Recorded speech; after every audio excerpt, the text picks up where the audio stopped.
My father used to say, "Watch this man." He's been cited by IGN, The Quartering, Timcast, The Daily Wire, Bounding into Comics, and even Dr. Jordan B. Peterson. It's only too bad Valiant beat him to Gutfeld. Disney insider WDW Pro recently speculated on.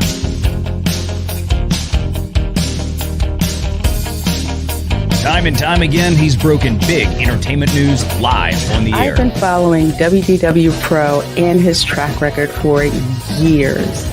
If you want to find out what's on the horizon for theme parks, Pro is where you go. There he goes again. Honey Badger gonna do what Honey Badger gonna do. Scooping and scooping and scooping.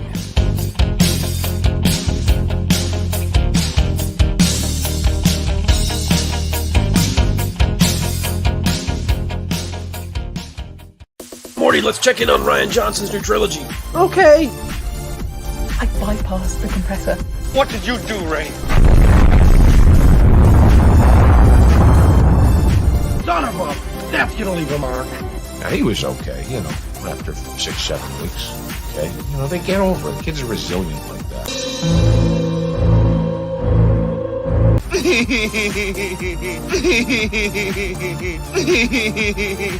Yeah. I hate it. It's the standard, what would George do? I don't want you here. So sorry, George. I didn't think it would go like this. Fly, you fools. I've fallen, and I can't get up. Weird. Stay away from liquor, kids. I have always liked Cowabunga. Cowabunga! Now that's more like it, Mr. Wayne.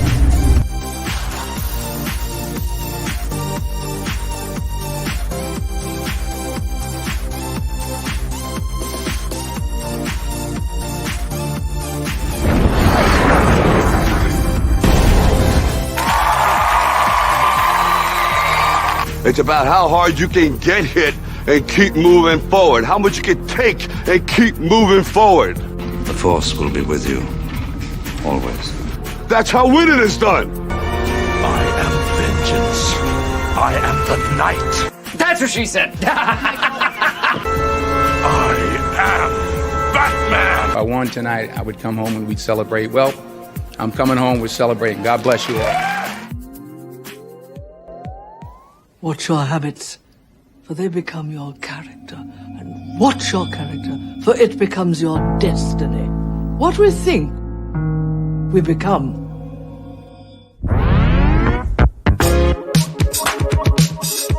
Ladies and gentlemen, boys and girls, in just 2 minutes, the lighting at the Magic Kingdom will dim for the performance of the Pro Show. We hope you enjoy and have a magical, truthful time.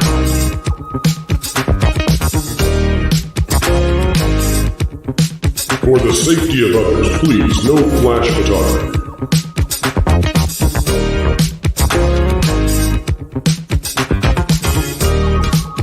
And welcome to Provision 3D. Alright everyone, put on your puppy glasses. Oh boy,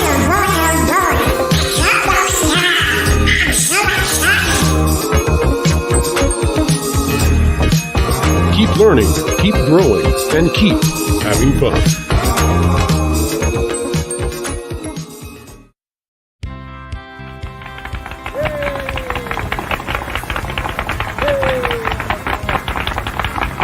To all who come to this happy place, welcome. You know that you've been taught the golden rule, do unto others as you'd have them do unto you. Yes, Paul. Autobots, roll out. I'm bringing the party to you. If somebody's going to try to blackmail me with advertising, blackmail me with money? Fortune and glory, kid. Fortune and glory. We're gonna do it!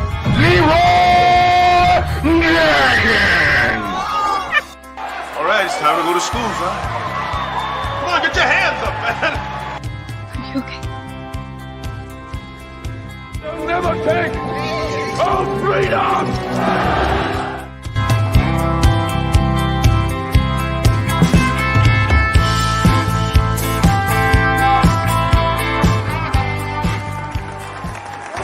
From the redwoods of California to the hills of Tennessee to the Rockies in the Sunshine State and Maine with that bright and shining sea. From coast to coast in North America, it's time for your host with the most, bringing you all the entertainment news that should be fun. Ladies and gentlemen, boys and girls, it's time for the show that explains entertainment and gives journalists the next day's headlines. It's the Pro Show Live! Hello, folks. Welcome back to the Pro Channel, the Pro Show. We are ready to go on a Tuesday evening. And what in the ever-loving world did I just have to watch? I am going to fight Chris Gore. Chris Gore, you hear me. You hear me out there, Chris Gore. We're going to have a fight. You told me this would not be as bad as episode 3. This is the worst episode in the Acolyte, and I want to put a little star by it, a little asterisk, okay? It doesn't retcon the original movies. It doesn't change canon in the same way. But in terms of the quality of an episode, gentlemen, what kind of hot garbage did we just watch? We literally sat and watched a gopher dog man sniff his way to a dead Wookiee. I'm not sure if the gopher can be classified as a man or not. It cannot. It's a they them. Yep. I have never seen any show, no matter how woke it has been. I have never seen any show make a scene, like literally an entire scene, and its only purpose is to use a pronoun in the most obvious, like Saturday morning cartoon, Scooby-Doo just found a clue kind of way of, we've done this now for 90 seconds, and here's the payoff. I said a plural pronoun for the gopher dog. And they didn't do it just once. They did it garbage. Good grief, John. What did we just watch? This is a new low. Gosh, that was bad. It was bad, but I will say, like, there was actually one thing that did, like, there was one positive for me. Okay. That was Yord's advice to OSHA. I actually thought that was legitimately well written, something you would expect from Star Wars, but everything else was just trash, absolute trash. Oh my gosh. The idea that you would write an episode where your main two characters look and act the same, and both of them are given a side character to go on the quest with them, and both of the side characters are just exposition sponges. I mean, you talk about terrible writing.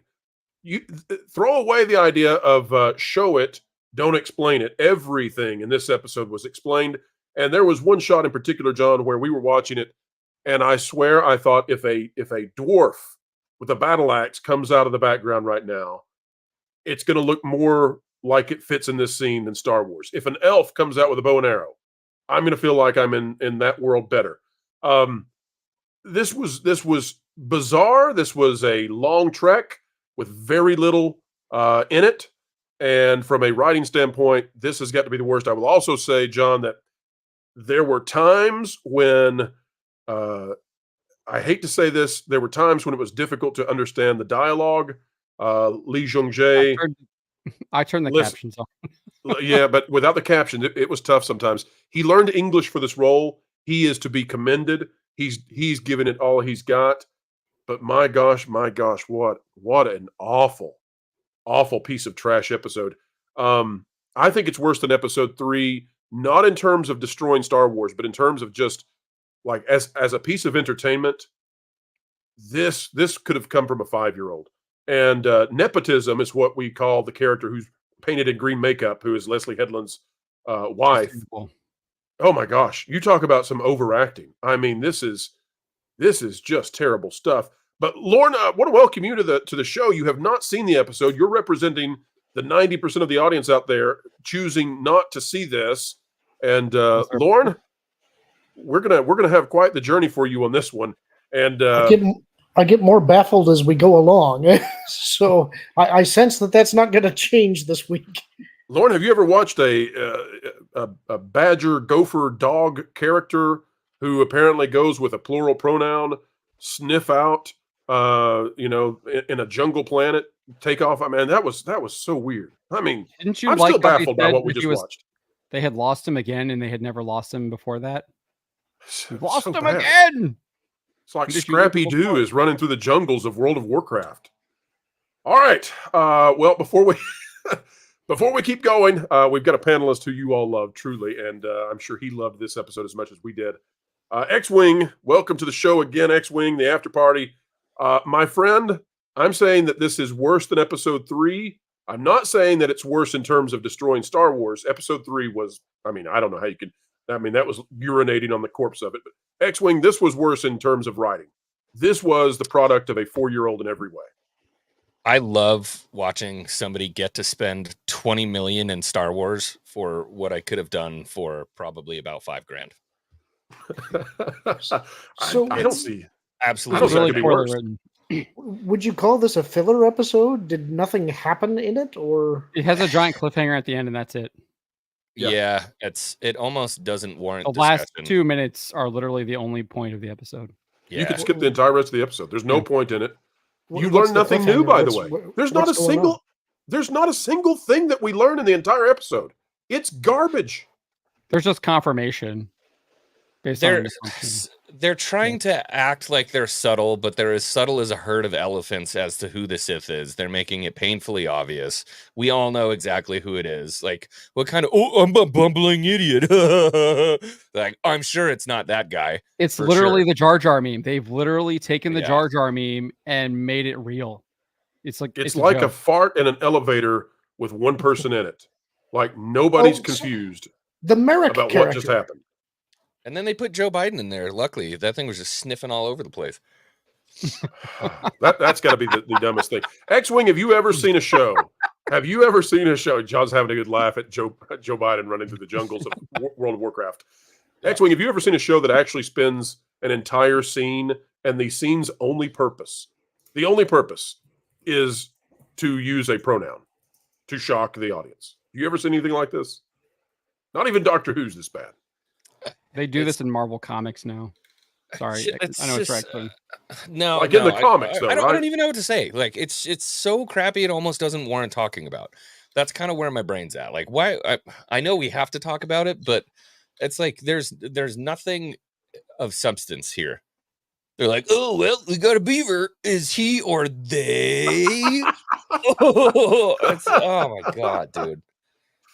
All right, and the the beaver, as the Basil, and then Yord's like, no, his name is just Basil. So we have a beaver, badger, gopher, bloodhound character who needs specific pronouns used, but oh, by the way, is some sort of pet in some bizarre way too. He's omniscient, or not omniscient. He's sentient like a human, but they treat him like a dog. All right, let's run through the recap here. And folks, we are using the code words that are appropriate for these characters because they deserve it. Okay, so here's what happens. We find out that not Chewbacca is on a planet that looks like Central America. And then we find out that nepotism... Well, hold on. He has Go ahead. his house is full of the tattoos that are Mhm. on May's head. Yeah. Okay. Yep. And then nepotism is mad at off-brand Qui-Gon Jinn because he never told her that Bad Twin might have lived. And we have a fight, sort of, but it's really not a fight. It's just a shouting match. It's like an angry marriage. And then Good Twin is asked to go along with off-brand Qui-Gon Jinn. They get on a ship that we see all of 2 seconds of. They get off in Central America. In Central America, which, by the way, looks exactly like Central America, except off in the distance, there are weird-looking trees, but only in one direction because budget. In Central America, we get both Bad Twin and Good Twin on their own quest with their own exposition sponges. It is the Grand Forehead. What do we call the little blonde-haired kid? Jedi. chopper pilot. I forget what we called her, but anyway, she's exposition sponge number 1. And then the dude from the bar who has no real purpose. He is exposition number 2. Out of the clear blue, Bad Twin decides to be good again for no reason. What like, a just, turn of events. Yeah, like there's nothing that happens to make her do it. She just suddenly says, "Hey, I want to be good," and then she hangs. She hangs exposition guy by his feet and leaves him to die because she's good now, and that makes sense in the world of Leslie Headland. Meanwhile, Good Twin and the Jedi, they're walking through the forest, and repeatedly we get a shot of foliage and them all coming out of the foliage at once to come into frame, and we do that about a dozen times. And during one of those walk through foliage and come to the forefront of the screen, they wake up some bad bugs. And for once, I thought, oh, thank heavens, thank whoever wrote this, thank you. We're gonna get something. Like I don't even care at this point if it's bugs. If we have to fight the bugs, you can bring out the spider from Lord of the Rings. I don't care anymore. Something's going to happen. I'm so sick of talking. And what did we get? A single bug beetle. Zapper. It's a bug zapper. Lightsabers are bug zappers. Off-brand, flying it off-brand Qui-Gon Jinn, and instead of all of the bugs coming off the trees and us getting something, off-brand Qui-Gon Jinn bug zapped the beetle with a lightsaber. It was over in 0.5 seconds, and that was it.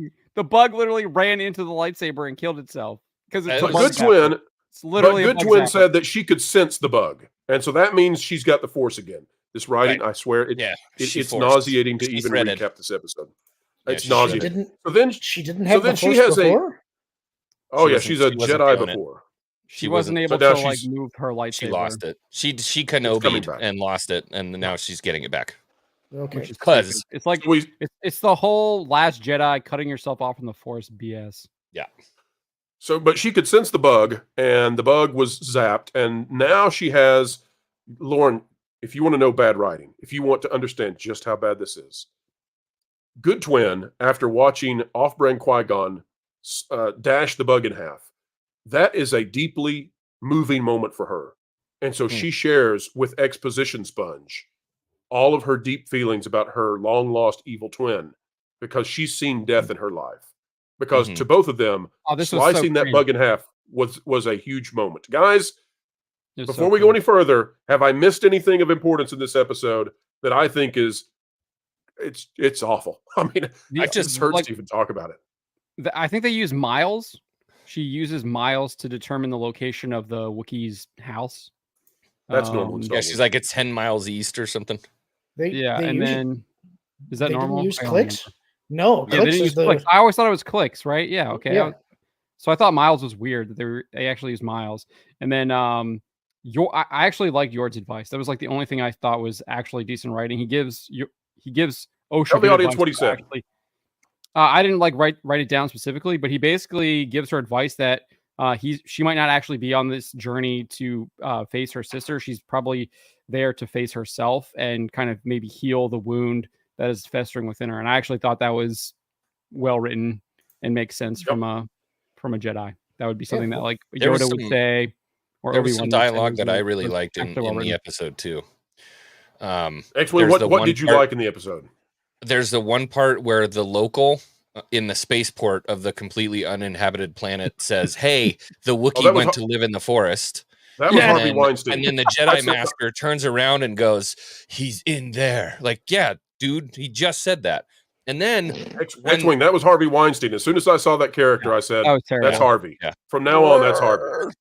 And then the forest is like dark side. It's literally the cave on Dagobah.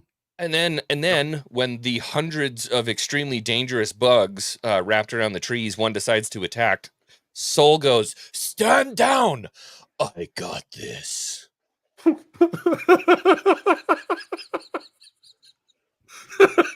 feel what so are we bad watching for Alicia here? Jay. Okay, so that watching? takes us then. That takes us to one of the most cringy things ever. When they get to the finale, and this was so bad. Like as soon as Flashlight Boy turns to Good Twin and says, "Stay in the back," you knew at that point, you were like, okay, something's going to happen by being in the back, because when it's in all caps, I sense foreshadowing from Leslie Headland. Stay in the back. Okay, got it. Okay. Guess what, folks? Something happens in the back. And the big reveal is that not Chewbacca is already dead. No stabby wounds, no blood, no nothing. He's just snoozing in his chair in a forever RIP. Bad Twin is in there. He's been slashed. Yeah, where was he slashed? Right across the chest. Right across the the big chest. lightsaber wound. Yeah. Still smoldering. Ooh, gross. Okay, so we've got burnt dog hair. All right, so then, folks, just as expected, not Darth Vader, not Kylo Ren, feminine form, but probably a dude. You forgot Yord tells you forgot Yord tells May to surrender after she had just told not Sith Master that she was going to surrender to Kalnaka. She really just stays in the house and decides not to surrender. Right. Well, but that made sense, John, because plot.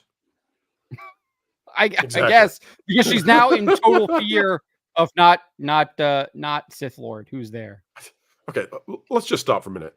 Can we just say, guys, for those of you not understanding how bad this episode was, in this episode, Bad Twin decides to become good for no reason whatsoever. In like 30 seconds, too. Personal epiphany that is unseen, unwitnessed. It is like if you were watching Aladdin. Everybody hang with me. It's like if you were watching Aladdin and in the middle of the movie, Jafar just goes, you know what? I think I'm going to be good now. It is like if Ursula was singing to Ariel and suddenly stopped in the middle of Poor Unfortunate Souls and said, nah, actually, I'm going to help you out. I like you a lot.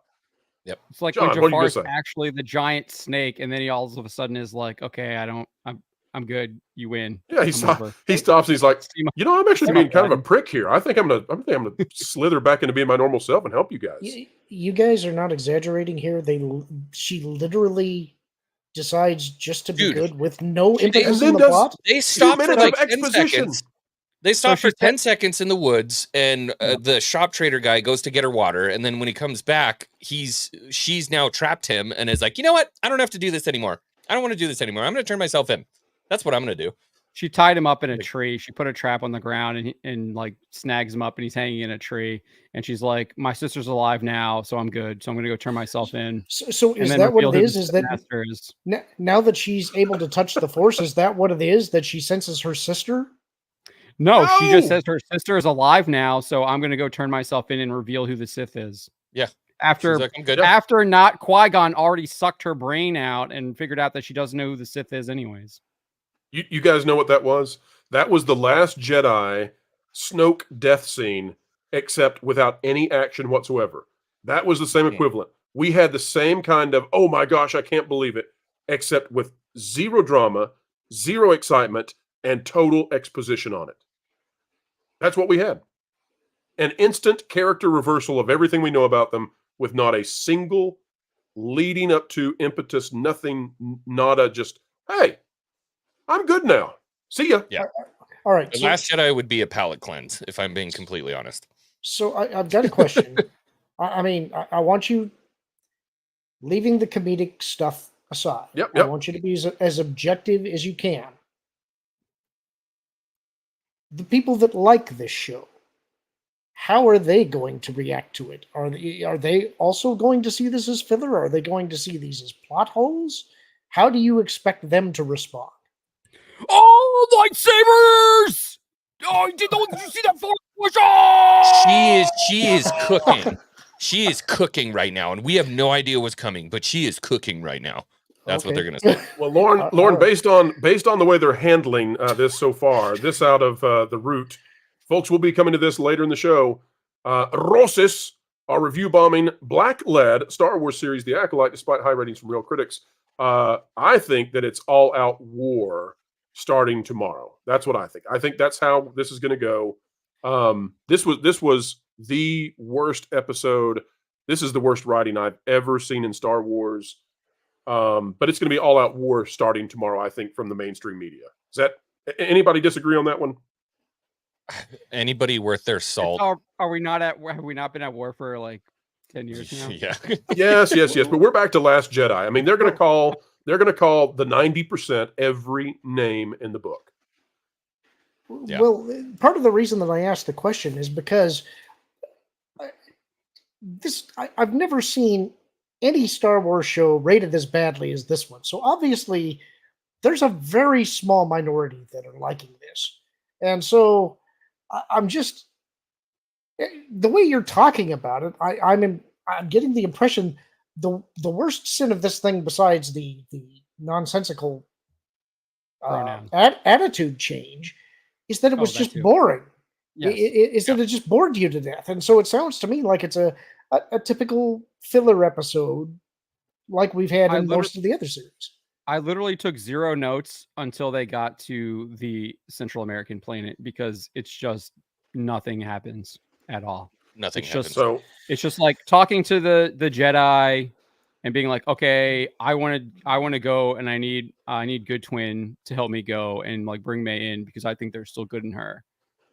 And it's So like, we can't tell the Jedi Council, because then they'll tell the Senate, and there'll be a big scandal. So Jedi covering up, which I think we kind of expected that. That was going to be part of this, no matter what. So I just want to make sure everybody knows, though, Lauren, and then get your comment. We're happy to have it. This is now something they're doing on X. There are many accounts this evening, as soon as the episode ended, posting the Acolyte is actually really good. Pass it on. Seems to be some sort of concerted effort by folks who clearly want terrible entertainment. Go ahead, Lauren. Nothing. I had no specific point. I'm just still trying to process what you're saying about the series. It sounds like no real information was dropped, certainly not anything that you didn't already know. So it doesn't sound like there's anything really lore-wise in this episode, so there's probably not much for me to comment on, just because it was filler. They did add a school bell to the Jedi Temple. Oh, well, that's important. So when they're done swinging around their little, their wooden practice sabers, the Jedi school bell rings. Got it. Which is lovely. It's more a buzzer than a bell. Yeah. Right. For the action scene with the bugs, it sounded like you're calling him Saul, Master Saul. Yes. He told everybody to stand down and that he had this. So was he the only one engaging with the bugs? Was it just him? Well, there was only one bug, and it flew straight into the lightsaber. He didn't even slash it. One bug. Yes. They made a big deal out of one bug. One bug. Yes. Called in Umbra Moth. For some reason, none of the other ones woke up. I don't know why. Did the bug at least look cool? Money. Because OSHA didn't touch it. Right. Budget. Budget is why those other bugs didn't wake on. Did the bug at least look cool? It didn't look bad. No. It looked like a big. It was a discount Mothra. Here it is again, folks. The Acolyte is really good. Pass it on. We're getting this repeatedly on X, so just be aware. There's a new little effort. It's really good. We promise. Come on and check it out. Did you see that Ash Rendar started threatening people with violence too? Oh, that's great. That's what we need. They're like, say it's. I think Ash Rendar said, "Yeah, come tell me Acolyte's not good to my face, and I'll kick you back to 1983 or something like that." Like, okay, buddy. All right, so let's. Oh wait, we've got more, guys. You ready for this one? Here we go. They're still working on it. Can you imagine if your Tuesday evening is spent trying to spam the Acolyte is actually really good? Kiadi Mundi. Dun dun dun. Did you know that? It looked terrible. Didn't look like him at all. There was a young Kiadi Mundi. It didn't look like him at all, though. Yep. All right, so let's talk about the ending, guys. Let's talk about the ending, because it's the only thing worth spending a moment with in this episode, and that is that someone in a mask shows up behind Good Twin, and everybody's really scared. The Jedi wait for Bad Person. Literally just stand there. Yes, they wait for Bad Person to get within 2 inches of Good Twin, where can kill him at any moment. And then as that finally happens, the Jedi are like, stop! In the name of all that is good, do not kill Good Twin! But they've waited now for 5 minutes for no reason whatsoever. And then they get out all their lightsabers, and even though Baddie can slash Good Twin in a second, decides not to, instead shoots Good Twin out of the way using Force, and then blasts all of the Jedi backwards with Force, and cut to black. Have I missed anything, guys? No, I think that was it. The baddie in the mask, is this Smilo Ren? Is that the guy? Okay. Yeah. All right. Worst helmet I have ever seen in Star Wars. It's just awful. Yeah, it's got a real why so serious kind of vibe to it. And here is that scene, by the way. There's the scene. So that was the episode. It was completely unnecessary. If the rest of this series is this bad, I don't know how we're going to do it. I just don't know how we're going to do it. All right, folks, we're going to have a lot more to talk about in just a few minutes. We're going to be coming to some of these articles out there. We've got theroot.com claiming that people who don't like the Acolyte are doing so based on racism. And then guess what? Screen Rant is diving in today and saying that actually the Acolyte's viewership is really good. Folks, there's just one problem. We know what the viewership is, and it's so low, it may actually shock you. We're going to get both of those up as soon as we get these super chats. Let's hit them first. Also, folks, I do have more panelists joining in just a few. Go ahead, John. I do have one more thing to add. There was this really terrible dialogue where Yord confronts Good Twin, or what are we calling him? Flashlight man boy. Yep. Confronts Good Twin because she has a blaster, and apparently she's had it like on their entire journey. And he's like, "You need to hand over that blaster. That's Jedi property." Yeah. And he's literally been on the ship with her, like traveling to the planet and everything. It just seemed completely. Do Jedi use blasters? Stupid. Lauren, do Jedi use blasters? It was the stun gun that she. There are Jedi that use blasters. Obi-Wan doesn't particularly like them, but yes, there are Jedi that use blasters. Okay. Although like Ezra. Well, I was thinking of Cal Kestis, but sure. Ezra's dropped that, though. He's taken up Force Fu now. So, all right, let's get to these super chats, folks, and then we're going to show you the media is out for blood. We'll show you that in just a moment. Ruby Hoove gifting 1 WDW Pro membership. We certainly do appreciate that. And, folks, we're not sure yet, but those gifted memberships may come in real handy. James O'Keefe is saying that he's got the goods. We'll show you this real quick. James O'Keefe is saying he's got the goods against Disney, and we're going to be ready to go Thursday, depending on what he drops. James O'Keefe says, we're going to expose top executives of the whole infiltrated temple. It's going to be biblical. The enemies of my mission have one major dilemma. They've run out of arrows. He's standing in front of the Walt Disney Burbank headquarters. If he's going to expose the top executives, that would be Dana Walden. That would be Bob Iger. You know who this is. So we'll see. But those gifted memberships may come in real handy depending on what happens, because that Park Place Live will be live Thursday, starting at noon Eastern. We expect that O'Keefe will drop it during that show. If it is truly big, we will go live with a special edition pro show following that Park Place Live to handle that. So we'll also have a membership time during that show. All right, we are going to Raul Ruiz, but thank you again, Ruby Hoove. Love what you guys are doing. Member for 4 months, and we love having you here. It's a true joy having you all join us. Go and Shogi, member for 1 month, says, my 5 stages of grief was after Obi-Wan, so Acolyte is just a circus to me. By watching for us, you fine folks are the martyrs of modern entertainment. Well, we're taking the hit so you don't have to. There's no point in lifting the ratings for this one. And I have to say that whereas it may have been based on philosophy in the past, we felt like Leslie Headland, the former personal assistant to Harvey Weinstein, shouldn't be given a major signal at Star Wars. After this episode, the reason we would say not to watch it is because it's horrible. It's just horrendous. That was some of the worst writing I have ever seen with that kind of budget, and I've seen a lot of bad stuff. H.I. Dragonstar says he's a YouTube member. We sure are glad to have you. Thank you so much. Mexican Iron Man, who's got a tribute song for the first 2 weeks of Vacation Radio playing right now. Go listen in. Says, I am officially lodging my protest on this channel that Lauren be hereby sentenced. Oh no. To watch all Acolyte episodes twice. EFAP style? Uh-oh. Let's live stream Lauren's facial expressions as he watches this crap. Mexican Iron Man Mike, you are lucky Jonas was not here. I don't know that he would have read that super chat that way. But Lauren, what do you say to that? I say, coming from the world's foremost YouTuber, I couldn't ask for higher praise. Oh no, there may be a Mike appearance later in the show now, folks. Mike, I'll send you a link here in just a minute. Terrence Mack for 5 Canadian says, are we at the point where Spaceballs respect Star Wars canon better than the Acolyte? They'd probably make yogurt evil, though. Guys, I don't know if you saw this. There's another Spaceballs going into development now. Have you guys seen this? Probably make more money than the Acolyte. It would have to. It would have to. Folks, we've got another panelist that's going to join us on the other side of these super chats. Hang tight. Joseph Frost Ghost says Pro versus Gore live on pay-per-view in a steel cage. Oh, Chris, it's not enough that I steal the items off your porch from Amazon. Now we're going to fight over it. Now we're going to fight. Sun and Creek Productions for 10 Canadian. Somehow this happened. I have cats. Let's call the force the thread. Thread is also called string. Cats have complete control of the string. Therefore, cats control the force. Eventually, it'll get to the point where it's squirrels. But yes.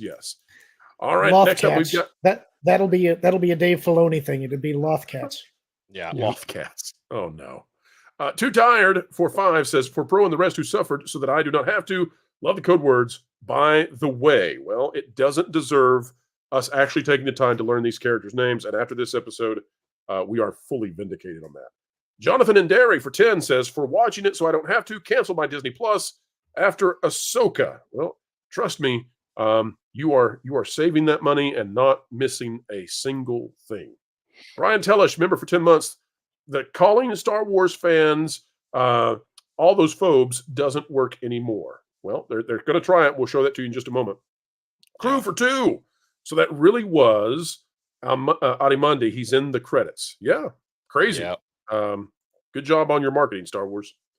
Red Tigress has dropped 5 WDW Pro memberships and gifted that out to folks. Again, could be a very huge Thursday, depending on what James O'Keefe, previously of Project Veritas, drops with those files. We shall see. And Brian Tellish again for 5. I've never been a Filoni guy. The Acolyte proves there is nobody at Lucasfilms that knows how to make good Star Wars. Mando 1 and 2 was Favreau. Whew, I mean, I agree. Man, if Filoni has anything to do with the Mando movie, and he does, I dread it. I just flat out dread this stuff. Onyx Anomaly for 5 says just finished watching. He's the head of Lucasfilm. He's the chief creative officer. He has everything to do with all of this stuff. It'll be the book. They're really good at picking people. They're really good at picking the right people for the right spots. Onyx Anomaly for 5 says just finished watching episode 4 of Acolyte. I dozed a few times.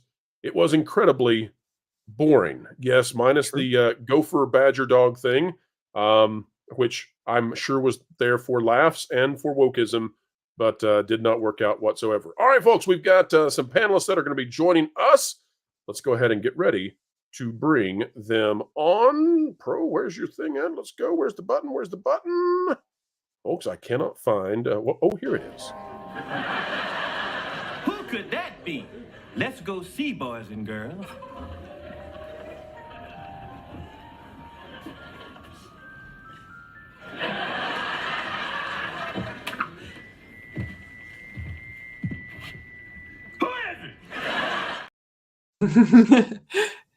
All right, folks, welcome aboard both Lorena Creole and Michelle of Force of Light. Happy to have both of you here with us. John, I'm going to drop you to the bottom, put Michelle at the top, and we'll move John right there. Okay, here we go. Now we've got things ordered just the right way. Lorena, you were saying something in the background before you came on the show, and I absolutely love your name. I'm going to get rid of Badger Gopher Dogman. Lorena, what are we calling the little sniffer? What is his name? The little sniffer, known as Basil, will forever now be known as Dollar Store Rocket Raccoon. It's perfect. It's perfect. Dollar Store Rocket is the new name. From here on out, it shall be. All right. I think he's a ripoff from the Great Mouse Detective too.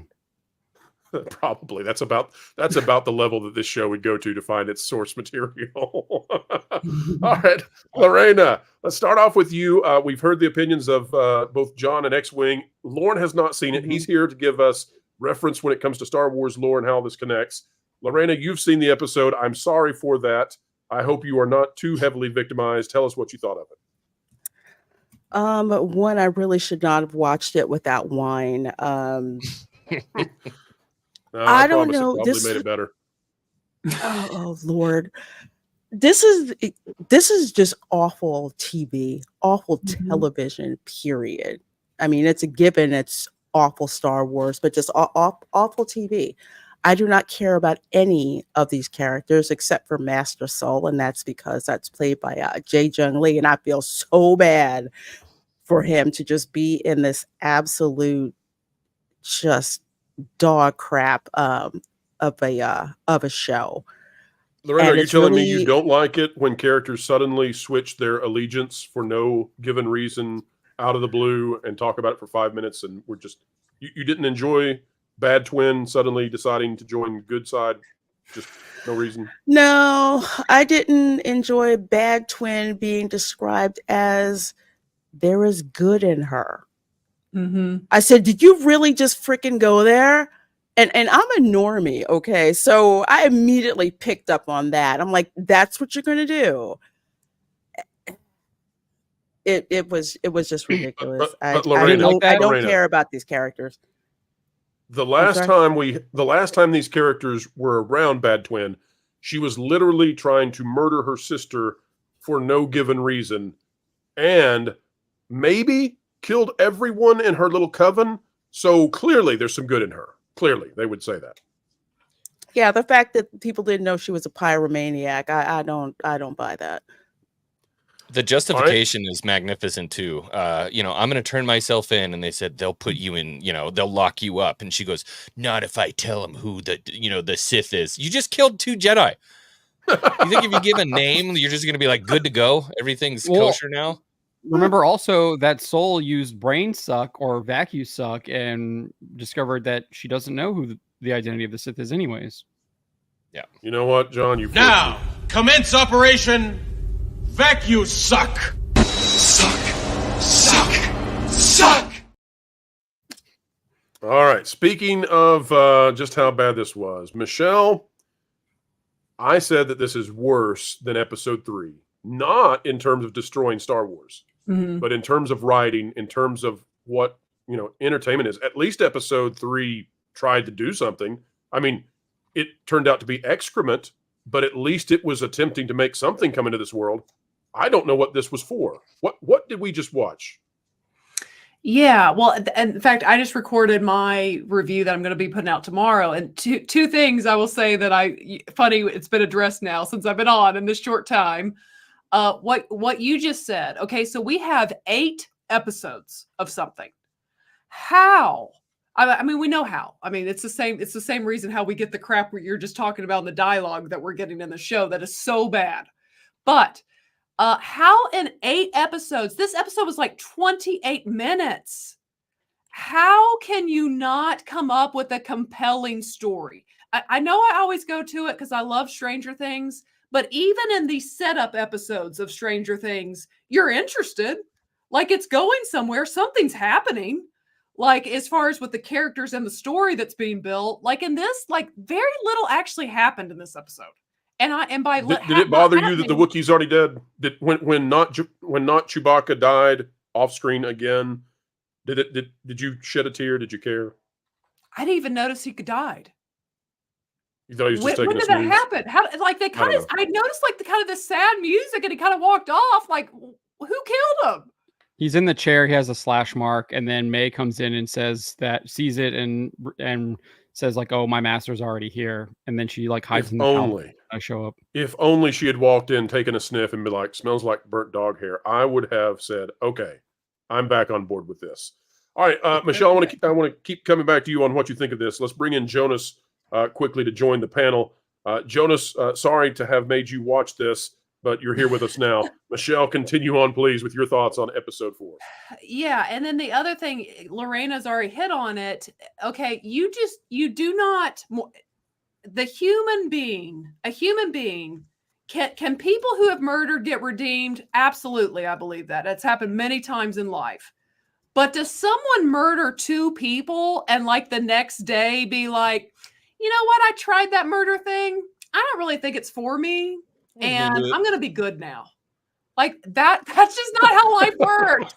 She did the Forrest Gump. I'm pretty tired. I think I'll go home now. That is perfect. That's it. She turned and said, I think I'm going to be good now. Can we also point out that if she's going to join the Jedi and turn herself over to the Jedi, that pretty much confirms that she was the one that did it in whatever happened in episode 3. Right. Which is, by the way, the most boring possible answer for episode 3. Absolutely. Yeah. I don't think that confirms that. I think it's just that she's turning herself over after killing the 2 and then going to reveal the Sith. I still, guys, I can't get over what X-Wing said. Yeah, I'm kind of tired of being bad now. I think I'm going to be good. Well, they didn't set up her motivation for wanting to do this, so her turning around and saying she doesn't want to do this makes no sense either. No. There's no one in the show that has any motivation whatsoever other than he or they that wanted to sniff whoever's underwear and find them. Yeah. That's Dollar Store Rocket. That came from Lorena Yes. Jonas, and it shall stay forever. Dollar Store Rocket record. The whole turn is like we've seen it work. Like obviously Vader is like the most evil person ever, and he clearly has like the turn of heart. But like there's stuff that builds up to it. You literally have 2 movies, and Empire Strikes Back towards the end, and then obviously almost all of Return of the Jedi. You have like the really good discussion with Luke and Vader on the Forest Moon of Endor before they even go back up into the Death Star. Then you have Luke still trying to like reach him in the battle against Vader when they're like actually fighting each other before he loses his control. Like there's a ton of buildup to the point where he eventually does indeed turn and does that. There's nothing here. Like so, and an entire there's nothing- prophecy that says he'll bring balance to the Force eventually, right? Exactly. And kind of something. Oh, I'm sorry, Michelle. I mean, feel free to go ahead. I was going to say, and just to tag on to what John was saying, we had 2 films to form an emotional bond to Darth Vader. When he becomes the villain you care about, you hate him. You hate that you care that you hate him, but you're so now endeared to this character. That's why we actually cared about what happened to him. That's why a lot of us felt like, what do you mean, Luke, you can turn him? I don't know. But then when that redemption happens, that's the big payoff for us, and we buy into that. There's nothing that is endearing about any of these characters. We have no emotional connection to them. We don't even care what happens to them because they haven't been developed enough for us to even care. And they should have did that in episode 1, and obviously they failed miserably with that. Right, there should have at least even been at least put one scene where there's some kind of internal conflict where she's having like this debate within herself about like her sister being alive and how that changes everything. Instead, it's just like snap of the fingers, it's over. It's the old Ryan Johnson. Let's ask this then. Well, Can hold on. anyone tell me? Go ahead, Michelle. Go ahead. I was going to say this to add on top of what Lorena and John were saying. Yes, that was the point I was going to make. Is with Vader. One, let's go back to the fact we know Vader was like a good guy until he was like 21. Like there's like this long track record of him being a good person. It's tragic that he would turn to begin with. But with May, good Lord, how old are they? 8? And she's like, I'm going to kill you, and sets everything on fire. like the 2 are not the same is all I'm trying to get at. I literally also immediately after she took part in some kind of dark, twisted ritual. Yes. Let me just throw this in there, and then and then Lauren, take your comment in just a second. But I just want to say, whoever posted this, I agree 100%. I felt like I was on like Middle Earth or in the jungle area of World of Warcraft. This had no feeling of Star Wars. All right, Lauren, go ahead. I just wanted to point out a comment from Eco3. Let us not forget that Darth Vader died. His redemption works because of sacrifice, and that's absolutely right. Right. That's very poignant. Let me ask the panel: has there ever been any show ever in the history of anything you've watched? I'm talking about since you were born and been watching entertainment. Have you ever seen any show where the bad guy or bad girl suddenly turns to being a good character in just instantly with nothing preceding it? It just happens. Have you ever seen that before? Heroes. Tell us what happens in Heroes, please. Well, they decide based on the season who's going to be good and who's going to be bad. All of a sudden, it was incredible whiplash on that show. Sylar, I think that was the name of Zachary Quinto's character. They would literally, he's, by the way, he's the brother of the other 2 brothers on the show all of a sudden. And then they were like, oh, wait, no, that was wrong. by the end of the season. Of course, he dresses like them in the tank tops and all that, and they all hang out as the Trelly brothers or whatever. But he's literally goes around killing everyone to steal their powers, like slicing the tops of their heads off to suck out their brains for seasons. And then he's like, no, he's a good guy now. I feel like we had our brains sucked he got out by past the that. show tonight. And this By the one way, right here, she's a person who may or may not have killed more than a dozen people. At least 2 was an attempted, if not a murder, then an assisted self-deletion. And now she's like, you know what? I've decided I've had enough of this. Finding out my sister is alive means I'm going to turn my back on this guy who had no reason to come with me. I had no reason to trap him. I'm gonna go turn myself in. But first, I'm going to visit the guy who I'm supposed to murder. Jonas. Exactly. She was young. It was a phase. Also, why she went in the jungle and had a Zarg nut and changed her mind. Also, he or they, who is he or they supposed to be tracking? Is it supposed to be Kelnaka or is it supposed to be May? And whose underwear is it that he's sniffing? No one really knows. We don't even know what Dollar Store Rocket is sniffing out, or how he would know what the smell is. By the way, folks, if you would like to find out how they made the little character who, for some unknown reason, sprays Dollar Store Rocket Raccoon so that we can have the pronoun scene that takes way too long and is only there for the pronoun, you can go check out Jedi News, because they're all about the little robot that randomly sprays water for no reason we can possibly understand. But With no there you water have it. reservoir tank. Right. So, we do actually have a continuity or a canon break in the show. All right, what do we And I know got? chat's been yelling about it. But Kiadi Mundi being there, and he would look to be at that time maybe 30s, something like that. It's another like near human species that actually ages. So the males, the Syrian males age twice as fast as Syrian females. And if this show is 100 years before the Phantom Menace, the Clone Wars, everything, he would be at that time, 130, 150. But Syrian lifespans are actually almost shorter than human lifespans. So by the time you're 65, you're a senior. You're a senior as a Syrian. So a young Kiadi Mundi in the show kind of breaks that continuity hardcore. It's definitely Kiadi Mundi and not. He's listed in the credits as Kiadi Mundi. I just thought they were doing another character and not coming up with a new That is characterization. straight up Kiadi Mundi. Oh my. Yeah. Yes, and we've got actually confirmation of that. I haven't pulled it up yet, but we've got confirmation of that in the credits. We'll see if we can get that in just a moment. Actually, I've got it right now. Let me pull this up, folks, for everybody to see. And there we have it. So, Kiadi Mundi. There you go, folks. They pulled a Mundi. All right. Yeah. Well, let's go now to something that I think is going to be important as we go forward, because this show is trash, but they're going to trash the fans. Here's what we have out of theroot.com. Looking forward to the commentary on this from the panel. This is by Jared Alexander, published just 6 hours ago. Rosis, a review bombing the black-led Star Wars series The Acolyte, despite high ratings from real critics.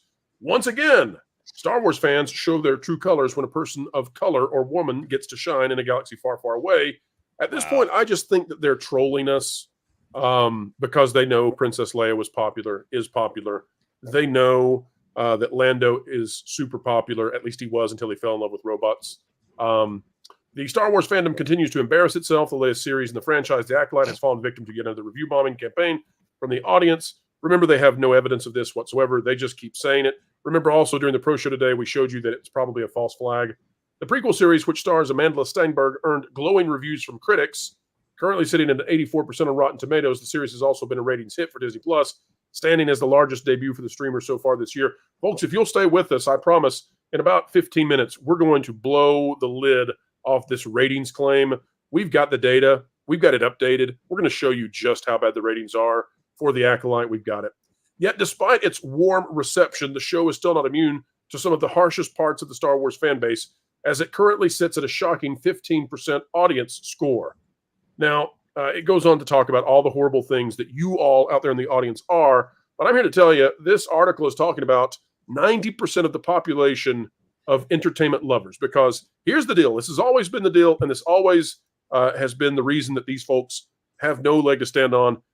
Star Wars fans are Marvel fans. Marvel fans are Star Wars fans. Star Wars fans are DC fans. DC fans are Star Wars fans. You get the idea. It's all part of the same group. Everybody who loves pop culture movies, nerds and beyond, it's all the same people.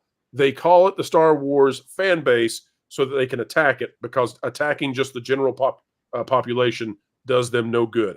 All right, panel, I'm going to hand it to you in just a moment. But first, Jonas, we just had a massive gifting of memberships. Pull that up, please, sir. That's right. Staccato DDS gifted 50 WDW Pro memberships. That is more dramatic than anything that we've just seen in the Acolyte. So thank you very much. Way better. Way better. Far more impactful. That's right. Let's celebrate with Staccato and all of those new members of the channel. I want to hear it. Not right now. Yes, now, Dusty Bun. Wait. Okay.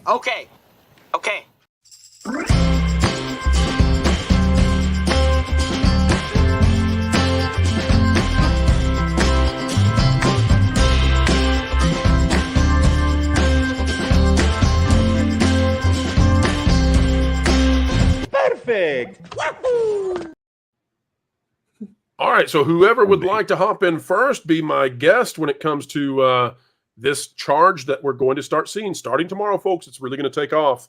There's a reason that the Independent out of the UK had that what I believe to be a false flag. We talked about it earlier. We're going to see this ramp up tremendously. Whoever wants to take it first, are Star Wars fans who dislike the Acolyte, are they racist, terrible trolls? Well, I mean, no, the definition of racism isn't if you like the Acolyte or not. So no, definitely not. We all knew this was coming because it comes every time, because unfortunately they use these actors as human shields for their terrible writing. I mean, I've not even honestly thought about some of the stuff in this. Like, the show is just so poorly written and executed. I mean, it's the bottom line. Is it worse? Okay, we've seen. Go ahead. Yeah, I was just gonna say Lucasfilm approves all of this. They did better foreshadowing than the show actually does, because you had Leslie Headland and Kathleen Kennedy do their little interview with the New York Times, where they made it very clear that if you don't like their woke politics and their woke agenda, that you're not actually a Star Wars fan, according to Leslie Headland, and that Kathleen Kennedy was like, "Oh, women are always attacked by the male fan base in Star Wars." And they made it very clear that is exactly the PR spin that they were going to go with. And this isn't just Lucasfilm; it's Disney across the board. We've seen it with the Marvels, saw it with Brie Larson, etc. I just have to point out that the only reason these arguments exist for as long as they have is because no one's watching the shows. Because the greatest rebuttal to any of this being racist or anything like that is the fact that the show is awful. The show is downright awful. All the dialogue is delivered in such a flat, uncaring way. The dialogue itself is horrible, and it strives to be cliche, because then it would at least be something somewhat memorable. But it's all flat and boring. And when people say they want to kill someone, it comes out of nowhere and is delivered in the most detached way possible. Well, all of your power. Look, Lorena, share with us your take on the route, because I think you have a fascinating angle here. Yes, number one, the route has had me blocked for quite some time because I've called them out for a bunch of BS in the past. Two, I find it interesting that the route is crying and yelling racism, considering, do you know who owns the route? I'll throw this out to the panel. Is it Questlove? Oh, no, he wishes. No. The route is owned by Univision. And the last time I checked on Univision, the only time that they show Black people is usually as perps. Okay, so there you go. But outlets like The Root, this is all that they have. You don't like Black people in a show, you're racist. If you're Black and you don't like Black people in that particular show, then guess what? You're self-hating, or whatever reused tropes that they'll use. White adjacent, blackface, white supremacy. All of the UT word as well. Yeah, just ridiculous. Am I the only one, Lorena? You can tell me if you've seen it. I've not really seen or heard a lot of criticism about race at all. No, Like There's been- legitimately. I like to There's hear much been- more about the witches and stuff. Yeah. We called them there's really lesbian witches, nothing. not black lesbian witches. Come on. No, it's Oh you no, can now see- you have to complete the whole victim chain. You have to call them black lesbians. So You know what I'm so realizing? you There can wasn't a see- single witch in this episode. You Filoni can may have see the actually had. progression. Yeah, Actually, Filoni's out of I'm breath. not even sure about that. You notice Kelnaka had the weird spiral things on the sides of his kettle there. I'm wondering if they're actually calling back to the Force Whizbians. It's late enough, guys. I think I figured out the twist May in the is show. rich. Pro May Lauren, is what's rich. your twist? I just figured out the twist in the show. You've got the twins, right? May and Osha? Yes. The big thing that has to be resolved is which witch is which. Which is which? Maybe that'll be the next thing that happens. They'll switch their, they'll figure out they can switch places, and then it'll be like the real Parent Trap in the beginning. Bad twin will go with the Jedi, and good twin will go with spooky red saber person. I actually do have a question, a serious question, because it's been brought up in chat. I first saw it by Ministry of Wrongthink. I have a question.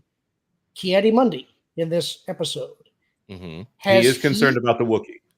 Has he seen the Sith? Is he aware of the Sith? No, he's not with the No, he raiding is not. party. But Okay. you best believe, unless everybody dies on that planet, unless everybody dies on Kogar, they're gonna find out about it. And this is the big concern for a lot of people, is that what Leslie Hedman is basically trying to do is create a giant cover-up.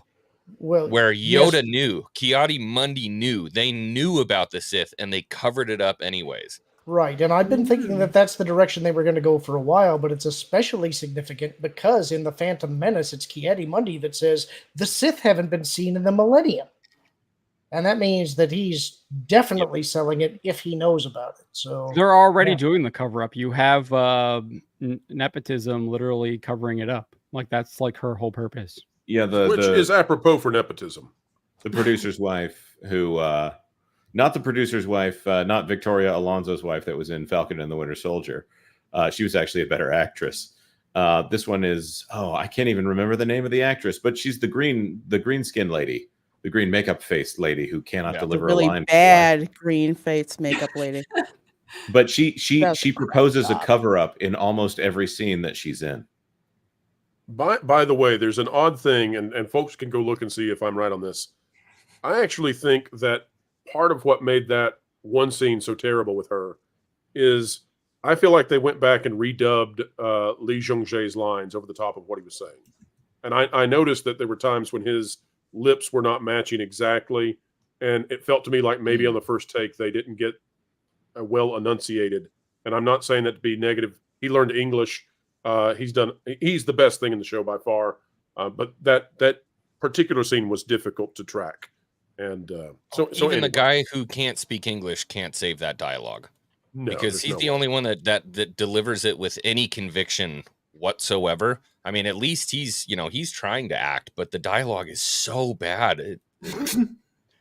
I mean, they make George Lucas We need and a his tracker original to track our tracker. Yeah. Yes, they make George Lucas's original writings look like Mark Twain compared to this stuff. It's just absolutely terrible.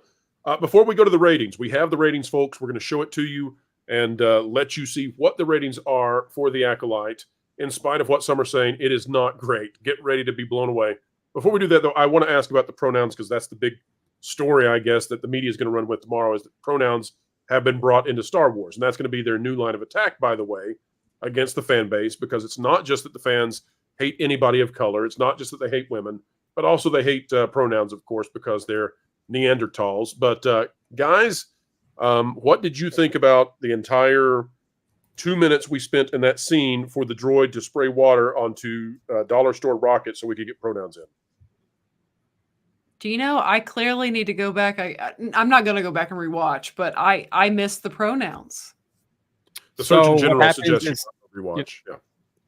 What happens is OSHA's playing with the Pip robot. What are we calling?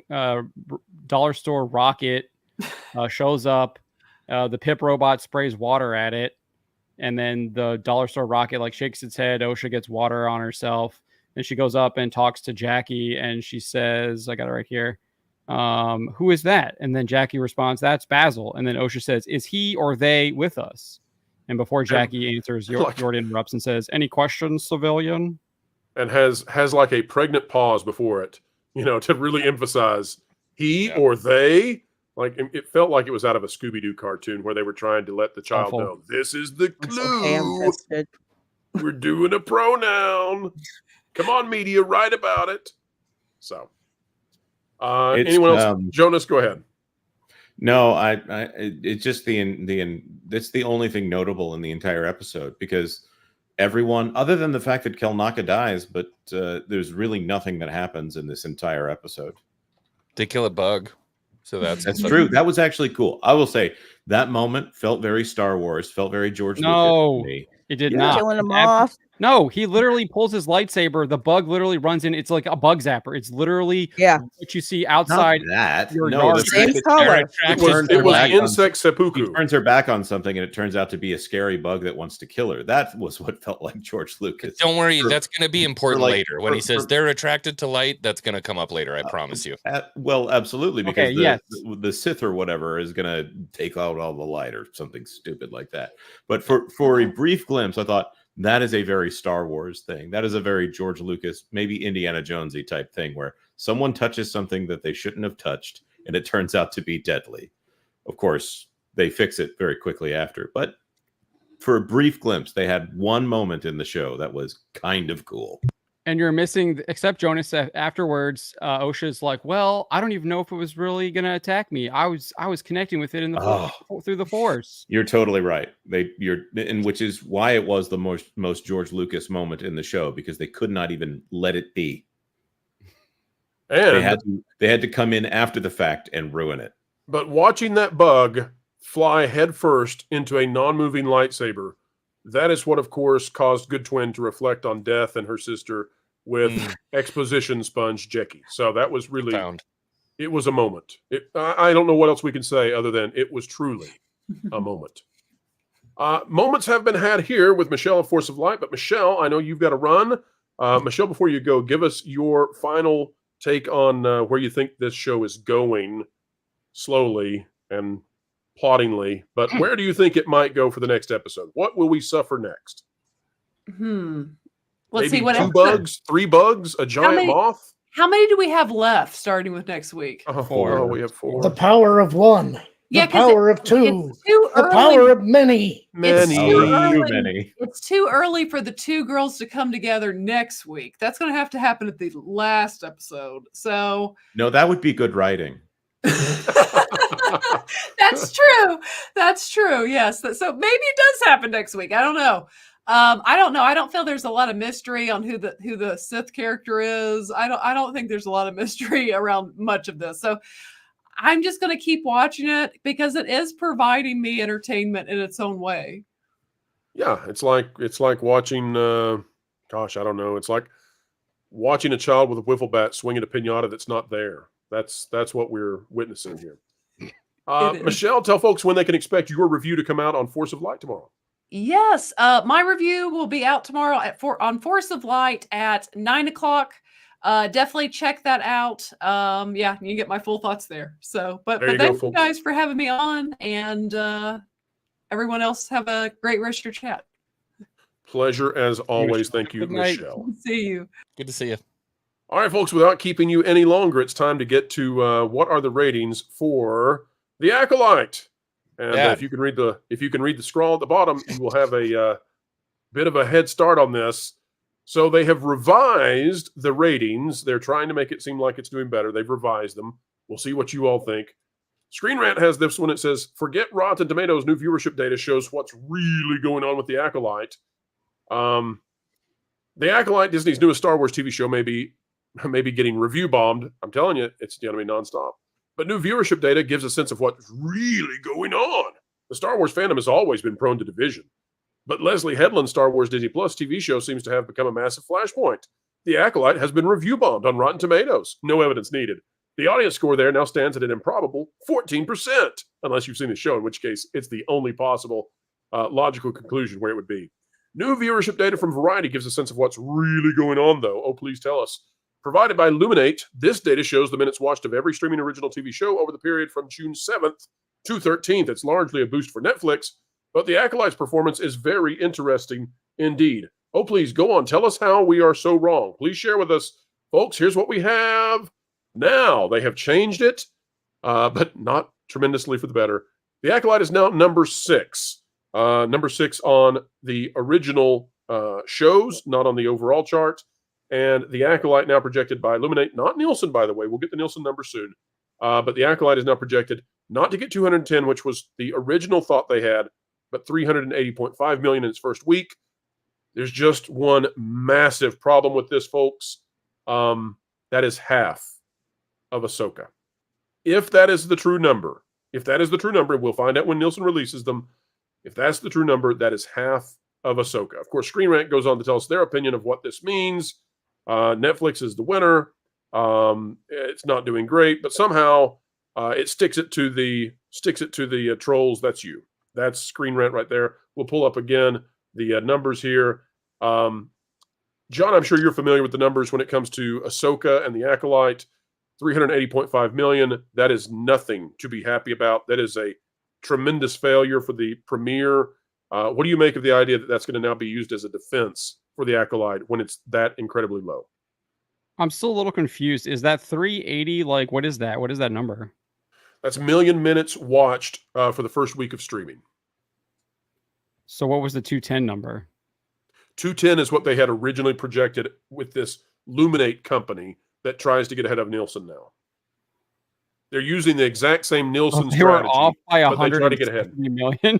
They're very accurate, John. It's worthy of a Screen Rant article. They're totally trustworthy. Do not question their 81% change in statistics. Right. They said 1.1 billion for Eric, and it turned out to be 581 million. So they're only off by a factor of 50%. Ignore Sweet Tooth. It's going to make you discount what they say even more. Discount it. Discount it. Don't look at it. Yeah, I'm just like super skeptical just based on the fact that they're already kind of like correcting their own numbers and they're off by 170 million. That's almost double. So that just makes me kind of skeptical. I don't have the numbers in front of me, but I think Ahsoka did 629 around there. In the United States. I think it was a bit higher. Let me look it up real quick, so we'll have that, and then we'll pull that up. But go ahead. Yeah, so obviously 380 is still a lot less than 629, and I don't think that I think that just kind of shows the trend that we're seeing with Star Wars shows on Disney Plus. They continue to decline every single show that kind of comes out, and it's been in decline for the past, I want to say 3, maybe 4 years, because you can even look at The Mandalorian season 3. I don't think that one maybe declined as much, given the fact that it still had a lot going for it in the very beginning, but obviously you saw like massive declines as the show continued to go on throughout its 3rd season, and a lot of people were completely just over the show. I would wager that a lot of people kind of tuned out probably at the very beginning or halfway through. Definitely not what you saw with Mando season 2, where people were still coming on board to I think the entire show in general, subscribing to Disney Plus, staying on the Nielsen top 10 charts week over week over week, even after the season finale had concluded. I want to say in like December, it was still charting on Nielsen in like June, 6 months later. That's how powerful that show was. And Disney Star Wars has never kind of done anything since then. It's always just kind of been in decline. So to give people the original numbers, what they're saying now, of course, they've bumped this up. They've just about doubled it. And now they say Ahsoka has, what do we say, guys? 380? Is that what they're saying? 380 million minutes watched in the premiere. Let's go back to Screen Rant. I don't really trust that number. I mean, that's 380, right? But I'm saying that Screen Rant's using that, so that's the best. I think that's the best Star Wars could hope for at this point. So how would that compare? If that is true, how would it compare? Well, according to Nielsen, the comparison would be that Star Wars: The Acolyte in its premiere tallied 829 million minutes watched. So at the best, this is Screen Rant. This is Screen Rant's defense. This is them saying the Acolyte's doing great.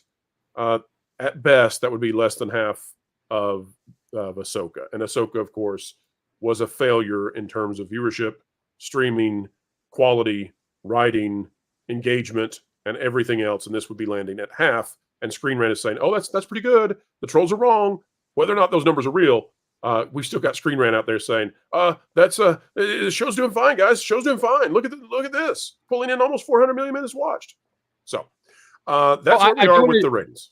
I do want to just issue a correction. I did look this up here on actual Variety. I think what we're looking at on the Screen Rant thing, we're seeing the increase from the 2-episode premiere, which was whatever the 200 number was, 210. And then the third episode, which is the second week, is the 380. Oh, wait, that would be even worse. Illuminate. So I think we're seeing a 170 million bump for the third episode, but which is kind of what we kind of expected, right? We expected to have this bump because people wanted to watch the train wreck. No, wait a minute, John. That's much worse. If you're right, that is tremendously worse. 3, not 2. Well, also, that would mean that premiere versus premiere, that the Acolyte came in at 1/4 of Ahsoka's viewership, and then it got a bump from people being like, "Oh, this is roadkill watching." That was going to be the point I was going to make, is that there are absolutely people who have seen the buzz on the internet, all of the, the articles coming out, blah, blah, blah, out of sheer, pure morbid curiosity, want to know what they did in episode 3 that was so bad that they had to go in and watch it. I mean, but it's, do you have to factor in either hate watching and or sheer morbid curiosity, not actual interest in the show, that wanted to see what was going on? So we are seeing a bump here based on these Illuminate numbers, but I think what Pro points out is absolutely correct. It's still worse than the Ahsoka premiere by like a ton. It's not even half of what the Ahsoka premiere was, which was 829. Obviously, it was a 2-episode premiere, but then you have the 2-episode premiere for the Acolyte, 829 to 210. And I already crunched a bunch of numbers. The Acolyte global view time, according to the Walt Disney Company, was 11.1 million views. You do a basic algebra based on runtime, because they say a view is total time watched based on runtime. So you should be able to just do an easy algebra formula there, solve for X, and you get around 820 million minutes. And that's the global minutes watched based on what the Walt Disney Company actually provided for us. That was already 9 million less than just what Nielsen told us Ahsoka did in the United States. So, folks, you're hearing it here, I guess, for the first time. John has convinced me. I think this is exactly right. We are looking at the Acolyte premiering at a quarter, if this is correct, at a quarter of the viewership of Ahsoka, and then getting a bump, but nothing to be exceedingly happy with for the third week. Guys, I think given what we watched, I think this will fall completely off the chart for episode 4. Lorena, any disagreement there? Sorry, I was muted. Sorry. No disagreement whatsoever. And I'll prognosticate and say that since House of the Dragon is now on with season 2, the Acolyte's just going to drop even further. I'm going to continue with my prediction that this thing actually gets down to 6 or 7% on Rotten Tomatoes for the audience score. So I am looking right now. Let me show this to everybody. So if these numbers are accurate, okay, so let's use the most recent week we have for Nielsen. And again, folks, this is the kind of stuff you're just not going to see many other places. I'm sorry to interject. I got a boot. Oh, sorry, X-Wing. X-Wing, tell folks out there what you've got coming up. Star Wars. Ask Disney what's coming up. That's right. Yeah. We'll see you Thursday, X-Wing. Out there. But yeah. You know what we're talking about. We'll see you Thursday. Hey, X-Wing, take the day off Thursday. You don't do a real job Thursday. We'll see you. Everybody have a good night. Thanks for having me on. Bye, X-Wing. Right. Thanks, X-Wing. Lorena, do you need to exit as well at this time? I got like about 15 more minutes. Okay, hang with us because this is really, really good stuff. Folks, take a look at this out of Nielsen. You just saw that the third week of The Acolyte is projected to have 380-ish million minutes watched. And we anticipate that the third week will be the biggest week they have, and it's not even close. So this thing's going to fall like a cliff. Take a look at this. Third episode. Yeah, second week. Sorry, third episode. If we take a look at the current overall viewership for Nielsen, what do we see? We see that the Acolyte would basically need to double or get 33 to 40% more viewership before it would even have a chance of making the top 10, likely when it hits these charts. And this is the 614 million is the lowest number, and that's for Law and Order Special Victims Unit. Law and Order Special Victims Unit reruns on Hulu, Netflix, and Peacock are Bob's Burgers 2 is destroying the biggest episode of The Acolyte. So that's where we are. This is where it's so important to emphasize that they spend $22 million on each episode of The Acolyte. Wowza. If it were just some random show and, you know, some CW show that is supposed to have a low budget, maybe one that isn't so maybe one that isn't so reliant on special effects, okay, not getting in the top 10, that's not a big deal. But this is something that cost more than most movies to make, and it's not cracking the top 10. Well, have we ever, I mean, given the budget, have we ever seen... What's that, John? Because obviously this is all like what even if you look at originals, would it even chart? Probably. I think it will. Let's take a look. It should chart at the very low end. It would hit number 9 on the originals chart, which is down there around Baby Reindeer and A Man in Full and Clarkson's Farm. And I bet you dollar for dollar, Clarkson's Farm beats the pants off of this show. But if look at you what all think that Baby Reindeer is a zeitgeist in the culture. Like this is what Screen Rant. This is what blows my mind. Screen Rant, The Root, The Independent out of the UK, Forbes with that nonsensical Paul Tassi piece. These people are laying themselves down as sacrifice for Disney to defend a show that has the cultural impact of Baby Reindeer on its very best episode. Forgive me. Have we not also pointed out that this is just North America?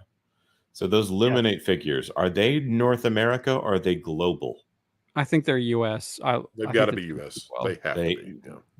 Because if those are the global figures, then what an incredible waste of money. They have to be. But guys, let's talk about that for a minute. Lauren, what about this idea that these people, these shills, are destroying their credibility to defend a show that has the viewership of Baby Reindeer? I mean, we're talking about it because it's Star Wars and because we can't believe what they've done to it. But the idea that you would defend a show that will get you the same kind of lift in your readership as Baby Reindeer, this is what you want to die for? I'm all for it. I'm totally in favor of this. I'm enjoying it because this exposes who they are. And the more exposed they become, the less people are going to trust them. The less people trust them, the less they will watch, the less revenue they draw in, the closer this comes to dying. And that's what needs to happen. We need to get back to a place of honest criticism. We have to get to a place where you're not defending a project based on who's involved with it or what the message of it is. It has to stand on its merits. And that's what we need to get back to. So play on to those people who want to act as a shield for this thing. It ain't going to work. I think you're exactly right. Can I say, as someone who's seen Baby Reindeer, it is actually leagues better than The Acolyte? What even is Baby Reindeer? What is this? Like about a murderer? With reindeer? It's a stalker story, pretty much is what it is. They made a stalker story and called it Baby Reindeer. It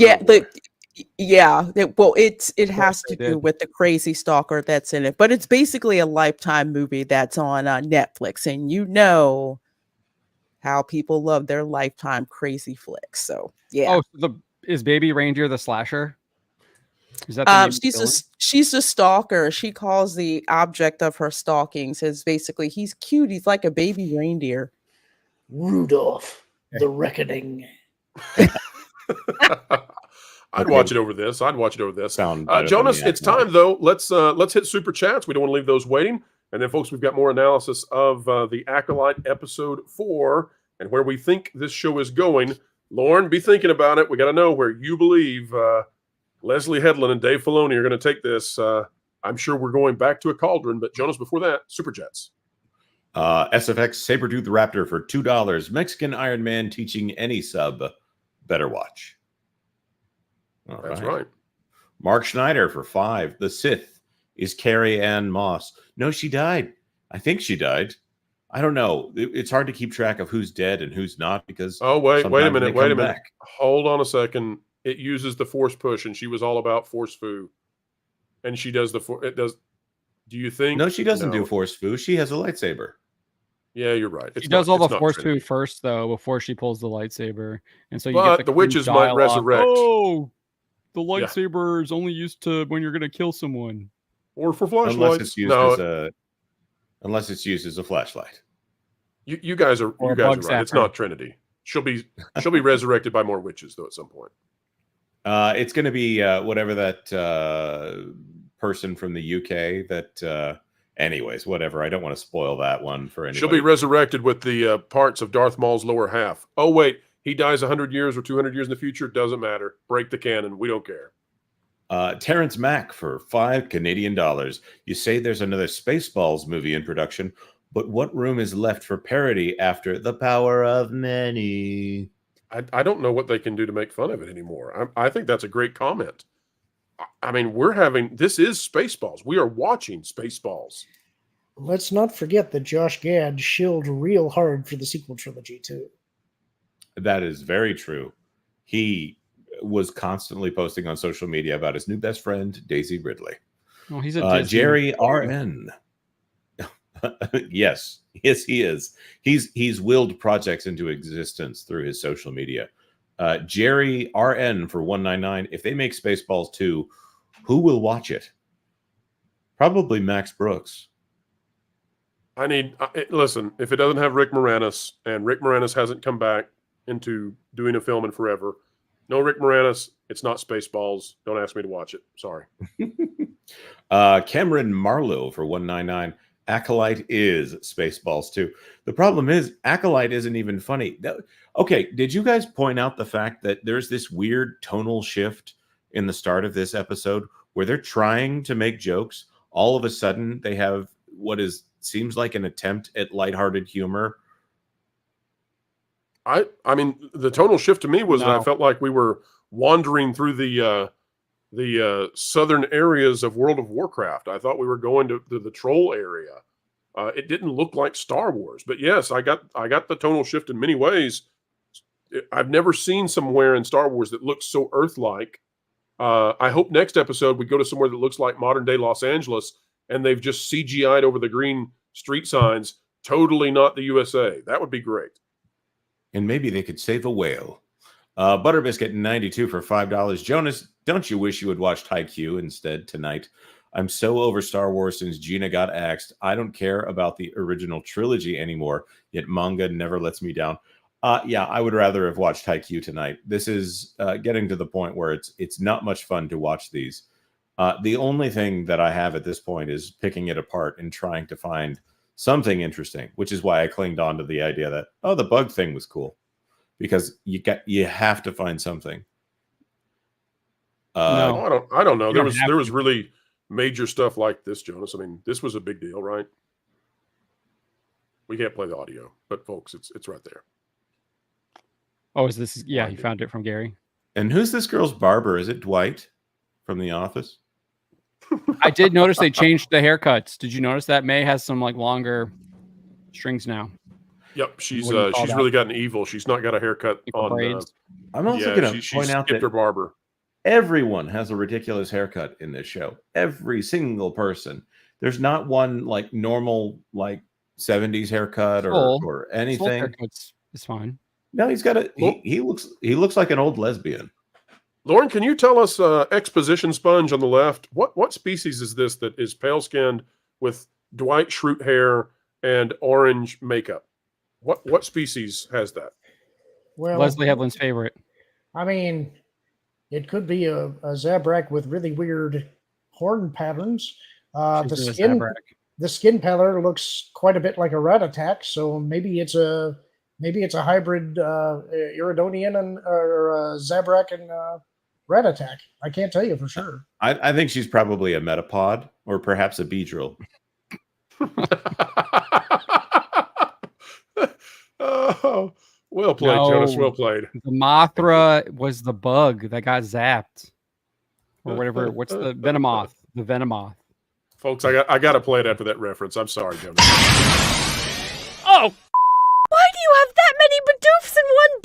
Pokeball! I was out of Pokeballs. We need to get these guys to a Poke Center right away. Why? What would that do? So we can heal them? You can heal Pokemon?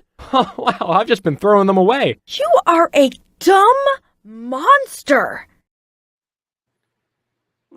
All right. I looked it up on Wikipedia, and her character's name is Jackie Lawn, and she's a feline-human hybrid.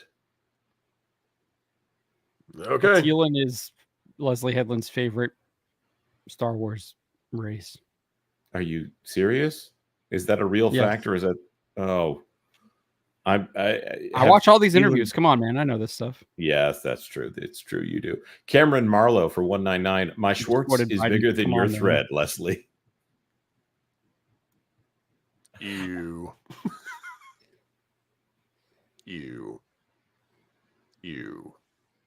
There he is, Gary. Oh, so that's right. who Kiadi Mundi is. Okay. I didn't know who the heck folks were talking about. I thought that was just another. I thought I was just with X-Wing. I thought it was just another similar race. Syrian, yeah. Assyrians, yeah. Are they? They're still fighting. Anyways, John Coman for $5 bought a beloved franchise for $4 billion. Made a show no one wanted. $250 million. Watching WDW Pro and company roast the Acolyte. Priceless.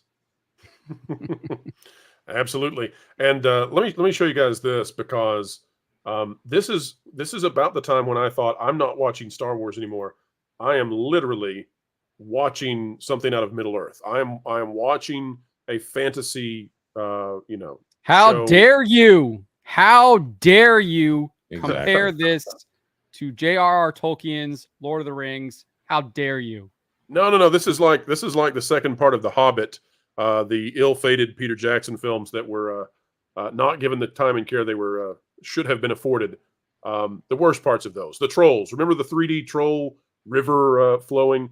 If you took that, but there was no river, and we just talked the whole way through it, that would be the experience we had.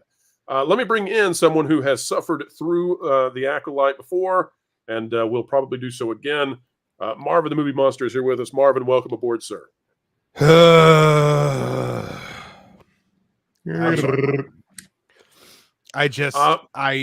have you seen it? Yeah.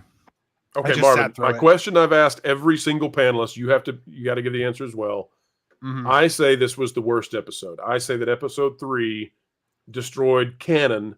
This one destroyed any interest because it was so boring that it was almost impossible to watch, and it was some of the worst writing I've ever seen in my life. Do you think it was worse than episode 3? I think this episode is worse than anything I've ever seen before in my life ever. I do too. It was so bad. I would rather watch Willow in reverse with my eyes scotch taped open. Let me put it this way to you, Pro. When I was probably 20, maybe 21 years old, this is Star Wars, folks. I was driving my car and I watched a cat. I saw a cat get hit by a passing car and watched in horror as it flailed about on the ground, suffering. I would rather watch that again. Oh my! Before I watch this show anymore. We're not advocating for that, folks, whatsoever. Be kind to kids. No. Be kind to animals, folks. This nothing. No, there's not one character motivation that makes sense. They established this creepy relationship between Padawan Chitara there and Oshley. Can we take a moment, Marvin, to mock the little spots they have painted on her arm with makeup? Oh, can we all please mock that? I didn't even notice it during the show. Everyone take a look at the Chitara spots. That's terrible. She is Chitara. She's Chitara from the, and I've started now referring to the twins as Mayri Kate and Oshley. Okay, that's darn it. That might be better than what we got. By the way, Dwight Schrute character here with the blonde hair, Dwight Schrute Chitara, she is portrayed as if she's like 13, but she has these heart-to-hearts with Good Twin, and she's also portrayed as being teeny weeny tiny, and then when they put Good Twin next to her and Good Twin is smaller, it throws everything off. Like, it just continually makes me go, I don't understand what's happening here. Because in this right here, Good Twin looks like she's 12 next to Dwight Schrute Chitara.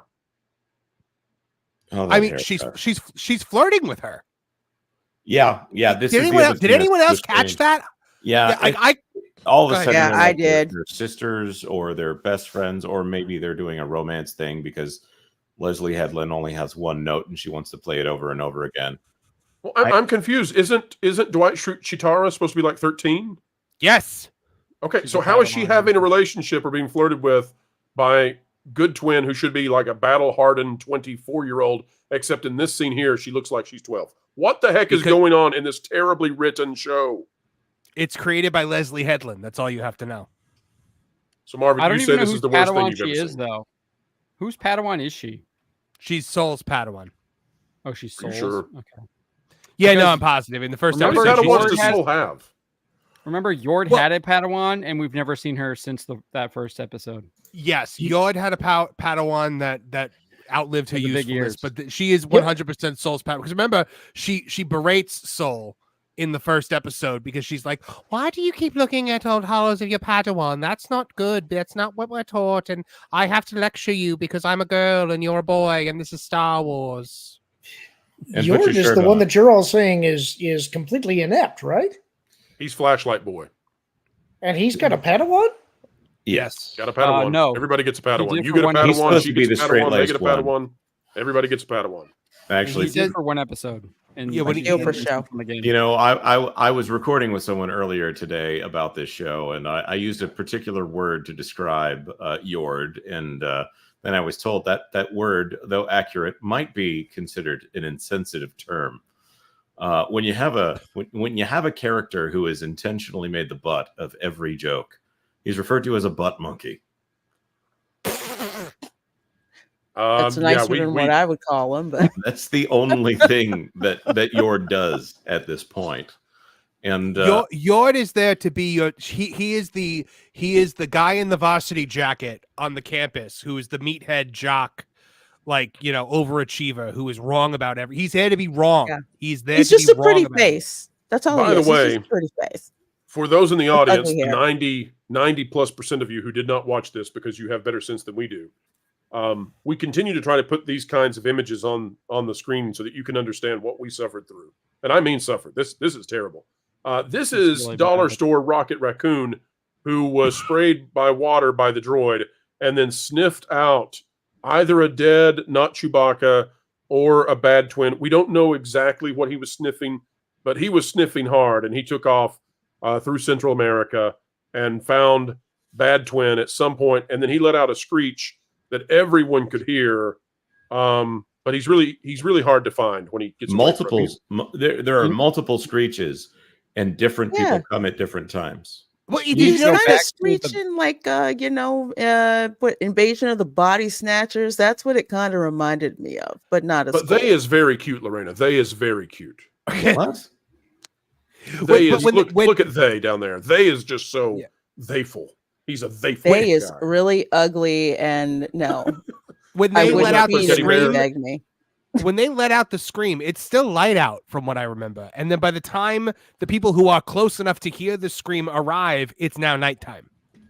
So Marvin, can you remember, imagine? they hear May's scream first. They never find her, and then Why does she and then scream? They hear the rodent here. Why does Bad Twin She's scream? Bad Twin screams to so she can lure evil Sith man or not Sith Oh, man that's right. into her Smilo like, Ren. trap. Although she could have just said, "Hey, come over this way and don't look down." By the way, Marvin, can you imagine a world where there's a child in a crib somewhere right now with the Anxiety Inside Out 2 plushie and then this thing? Would you hate? I mean, can you imagine a worse time to have to grow up with merchandise like this around you? It must be nightmare fuel. Hopefully, you have hand-me-downs from older siblings at that point, because my God, what are we like? There's I can't imagine a kid watching this. No, this is not. There's really nothing for a child or an adult to connect to at this point. If they have an interest in murder mysteries, this is really, really not a mystery in any way. It's more bewildering than it's a mystery. There's nothing there for a child to latch onto, and there's nothing for an adult to latch onto, because adult humans don't act like anyone in this show. Did anyone else notice that we've met several Wookiees, and Lorne will back me up on this. We've met several Wookiees. You know, we've met Chewbacca, we've met Toffel, we've met an entire planet on Kashyyyk in the Clone yeah, an Wars. entire planet, and we heard their names. Leslie Headland is so void of creativity that her Wookiee has their name end in Aka, like Chewbacca, Kelnaka. That's how it works.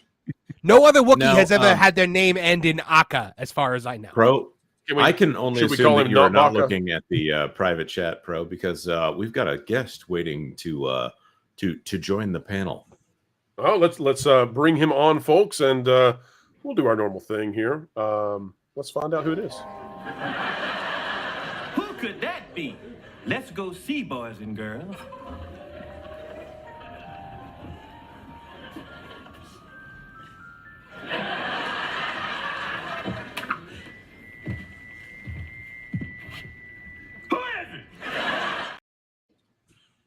All right, folks, it's Valiant Renegade joining us. Valiant, you've suffered through episode 4.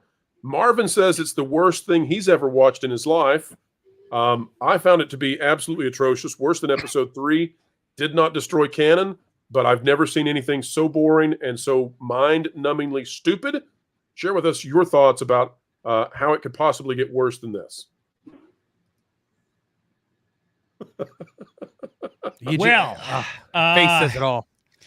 The witches are back. Somehow they returned. The witches are dead. This show was a rotting pile of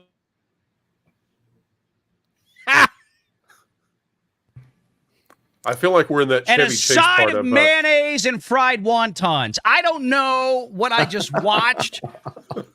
I don't know what that was, but it was terrible. And I'm so glad I have the Disney Plus through Spectrum that's quote unquote free, because I got to watch the commercials, which were the best part of the show. Honestly, the thing I enjoyed the most about Acolyte episode 4 was watching Arnold Schwarzenegger do State Farm commercials with riffs on Predator and Terminator. That was it. That was the joy of the episode. Nothing in this show is set up. They want to try to inject all of these plot twists and, didn't see that one. Nothing is set up to where anything has any gravity whatsoever. Wait a minute. It Wait is a minute. so Valiant, bad. Are you telling me that Good Twin and this Dwight one Schrute thing. Chitara, that this didn't really get you just titillated as to how this might go, the romance, the This budding is romance? This stupid. didn't do it for you? I'll give all the details tomorrow in the reaction video that I'll put out. Jonas was there with me, and I'll go through that. I will say this. The thing I find the most offensive about this whole show is, quite honestly, the piss poor cinematography in this. And I mean piss poor. I have never been so upset watching every moment in this show from a writing, acting, delivery standpoint is missed. It's just whiffed. Everything is a strike. I mean, it's terrible. And when you get to the part finally, at the culmination of the halfway point of this show, at the end of episode 4, when we get a reveal of the big bad, and all we get is a lazy ass medium shot of this 5'4" halfway midget walking up in this stupid mask. And that's it. I'm sitting there thinking, after we had a shot of this figure lowering in the background out of focus in the trees, I'm like, okay, I like this. We've got a forward focus. It's on Osha. We see this figure coming down behind her out of focus in the trees, and then it just cuts to this boring shot of this figure walking up that is no taller than Osha. There should have been at least a half a dozen, if not a dozen, different cinematic cut shots in there. Have that figure walking out. We're supposed to be terrified of this figure. This is the big bad. This is the Sith Lord, right? We should have had a shot coming out of the shadows with a side light, maybe at a 75-degree angle, coming down, glinting off that silver work on the mask, the blood or the red on the mask, something that would cut back and forth, cut down to the steps of the feet on the forest floor, come back up, slow reveal, slowly reveal this, and then give us something. But this was a dead, nothing, medium shot. This was terrible. This was just awful. And this is a show that didn't have the budget of a CW show, but by God, it sure as hell looked like one. $200 million for this dog trash. I mean, oh, come on, Valiant. Look at that. Writing out for a second. Look at that face. That's a face that $50 million can't pay for the joy that face gives you. Look at little Bay. This show is so bad that not only is the writing bad, the acting is bad, everybody's a plank of wood except maybe in some cases. And look, all due respect to Lee Jung-jae working with what he was given for this show. The man can't speak a word of English, and he's delivering it orders of magnitude harder than everybody else consistently. I don't know how, but the man is damn good. Give him credit for that. But visually, this show is offensive. Visually, this show is lazy. It is just lazy. I don't know if it's the issue of the cinematographers don't know what they're doing, or if this is what they were just told to do because, hey, we don't want to spend the money actually filming it. We just wanted to spend $50 million building these cheap-looking sets and props because that's what they did, right? That was the last financial return for Blue Stockings Limited in the UK. Ended 10 days before cameras started rolling, and they had already spent $50 million. That was renting Shinfield Studios, leasing the space, building the sets inside the soundstage, building the sets outside the soundstage on an exterior backlot, building props, costumes, getting the script done, booking the actors and everything else. Probably $10 million of that, if I know Disney, was based in 5-star hotels in downtown London and a $5 million catering bill. This is where they piss money away. But no, we can't actually get quality. And what really drives me nuts is 2 nights ago, I watched the season premiere of House of the Dragon, which, strangely enough, also cost about $20 million an episode. And look at that. Look at that. Look at what $20 million gets you over at Warner Brothers with a Game of Thrones prequel versus this, pardon my French, shit. You know, Valiant, I just did an entire... You might not know what it means. Done. I'm Valiant, done. I just did a whole video about the fact that House of the Dragon eviscerates their defense for this show, where they're like, oh, if you don't like it, you're just a racist, sexist, homophobe. And everybody loves House of the Dragon, and that's 2 female leads. It's a whole lot gayer than this. And, you know, there's minorities everywhere. So what's the excuse there? Oh, I'm so glad I got to watch a muskrat with pronouns sniff a used piece of Wookiee toilet paper to find him in the forest. Oh, I couldn't have lived without that until tonight. That's a day in the life of Harvey Weinstein, though, and you know where that writing came from. It was a Lorena, flag from the NFL. Lorena, I know you've got to go. Tell the folks out there where they can find you and what you're bringing to the table with your channel. Oh, well, folks, you can find me on Instagram, you can find me on Twitter, and of course, you can find me on YouTube for various videos and live streams. I am currently in the sweet spot with trashing Tiana's Bayou boat Busted ride. Adventure. Busted. We need to have a conversation about that. Lorena, did you see Yeah. they've actually added a new status for rides because they know Yes. they can't get it to work, so it's got a new status in the app. Yeah. Love Yeah. Just, no, not going to work. Not going to work. But that's a dumpster fire. You can go watch my videos where I've talked about that, gone through the whole attraction, and have put up every single freaking thing that could have gone wrong, did go wrong. And not to say this will happen, but I think Morgan & Morgan is going to be called by some people with having to ride that attraction. Tomorrow I have two things coming out. One, a interview that I did with Lorne up there. So that's going to be coming out, premiering tomorrow. And then tomorrow at 5 p.m., of course, is the Spice Lounge with all the hot takes and spicy talk about pop culture. Marvin is going to be popping in on the show. And of course, we're going to be talking Inside Out 2. Is that really saving Disney or not? House of the Dragon. And of course, we're going to be talking about this crap show known as The Acolyte. So thanks so much for having me on. Trash-a-lite. That's right. All right, Lorena, well, thank you so much for being here, and we look forward to having you on real soon. Catch you later. All right. Take care, everyone. Bye. Bye, Lorena. All right, Jonas, it's time to hit Super Chats. Let's bring them up and let's get going. Every one of them matters, and we'll give them the time they deserve. That's right. AWM Trends for $10. This is what happens when the agenda is paramount over story. I'm sorry for the caps, but it drives me insane. Good to be back, everyone. Just got back from Asia. Rest in peace, Splash Mountain. Oh. Hey, Splash Mountain's still over there and still running well. So, folks, if you want some Splash Mountain, head to Japan. And also, member chat. Can't wait for O'Keefe's reveal. Oh, man, I'm looking forward to it. Someone from that Park Place or WDW Pro or Valiant Renegade will be streaming about this as soon as it Folks, hits. I'm going to tell you, depending on how big this is, Thursday night, yeah. Depending on how big this is, you can pretty much count on wall-to-wall coverage. So that Park Place Live is going to be live between noon and about 2:30 to 3 p.m. Eastern time. We expect this might come out during that time. If it does come out, if it is big, there'll be a special edition of the Pro Show that afternoon. That Park Place will lead into it, and then we'll go straight into the Valiant Show. It will be nonstop coverage, depending on how big this is. But we showed this to you at the beginning. James O'Keefe says he is going to rock the executives to the very core at Disney. We'll see if he brings the goods. Of course, James O'Keefe, known for Project Veritas, now with a new group he started called OMG.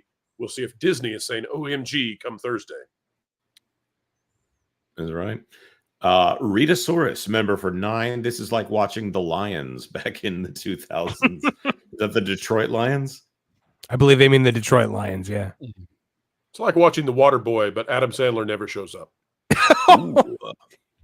Well, it's watching the Mud Dogs without him. That's right. Yep. They Cameron really Marlowe. are mud dogs. That yes. Cameron Marlowe for $4.99. That shill is flexing viewership. Acolyte has had 210 million views in minutes in 2 weeks. Not even a quarter of Ahsoka's 830 million minute views. Thank you very much, Cameron Marlowe. That is a very good point. We're waiting to see the official Nielsen numbers. Can't wait to get a hold of them. Yep.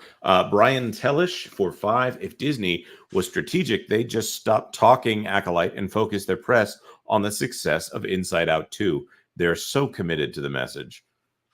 They could adopt Warner Brothers tactic for Velma season 2, where you just don't talk about it. You just let it happen, but don't talk about it. Well, they did claim for Velma that it was the biggest original animated release for Warner Brothers. For HBO Max ever. That Velma didn't cost like, $200 million. That's right, and there were only like 4 other shows that technically qualified under that all those qualifiers. May the Force be with you for 5. Leslie has proven you can't spell Sith without SHINT. It's true. Nagaraja for 5. Hail Spaceballs, our new Star Wars. You are saints sacrificing yourself for the sake of all of us. Eternal thanks. Well, you're welcome. Saw him over in Echo Base. He's hopping around, man. Good to see him. Awesome. It's great to see you here then. Aurora Uplinks. Somebody tagged this one. So what makes it so that makes it amusing too. When do we stop boycotting? At WDW Pro, that was the gist. I get wordy. Yes, this was the reason it started is because Aurora, Jonas, had sent this to us after the Pro Show ended earlier today. And so it didn't get in on time. But when do we stop boycotting? Well, folks, we don't tell anyone to boycott here. The only show we've ever said that we recommend you consider not watching is The Acolyte, and that's only because of who makes it. We do not support the former personal assistant to Harvey Weinstein. But in terms of what you do with Disney and your money, that's up to you. We're not here to tell you one way or the other. We just try to bring you the facts and the analysis for all of entertainment. I'll do it. Lauren will take an active position. Yep. AWM Trends for 10. I have refused to watch this show, but I am loving watching the YouTube discourse. I cannot believe they released the Witch song as a single. This is where I'm at. And brag about the multiculturalism in that song. No, they did not. Yeah, they well, did. R&B single. It's not the song from the episode. It's a riff on it by some I guess famous R&B singer who wrote a song. Yeah, it was played in the credit roll of that episode that nobody watched. You're kidding all me. I could think of during that scene was did it get on iTunes? Sing. John's already on it. I know John's mind. He's already like, there's an angle here. Where is that sucker on iTunes? I've got an article. Look at John. If I wasn't reading super chats, I'd be doing the same thing right here. Cyrano 2960 member for 3. Henry Hill was better at point fixing than them. This must be a sports reference. Now, isn't Henry Hill? I don't know. Isn't Henry Hill? Was that Goodfellas? That's what I was thinking, but I wasn't 100% sure. There we go.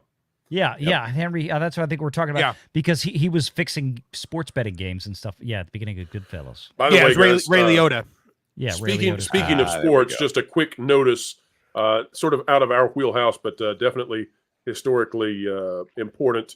Hate to tell everybody, but Willie Mays, the legendary Giants baseball player, has passed away at age 93. So speaking about sports, lost one of the absolute greys. Willie Mays has, in fact, passed away today. It's a good long life lived. Going back to the member chat briefly, I'd also say that Henry Hill is a great advocate for propane. Yeah, I got to say, he's probably got a good last name for that. And a first name, because Hank, anyways.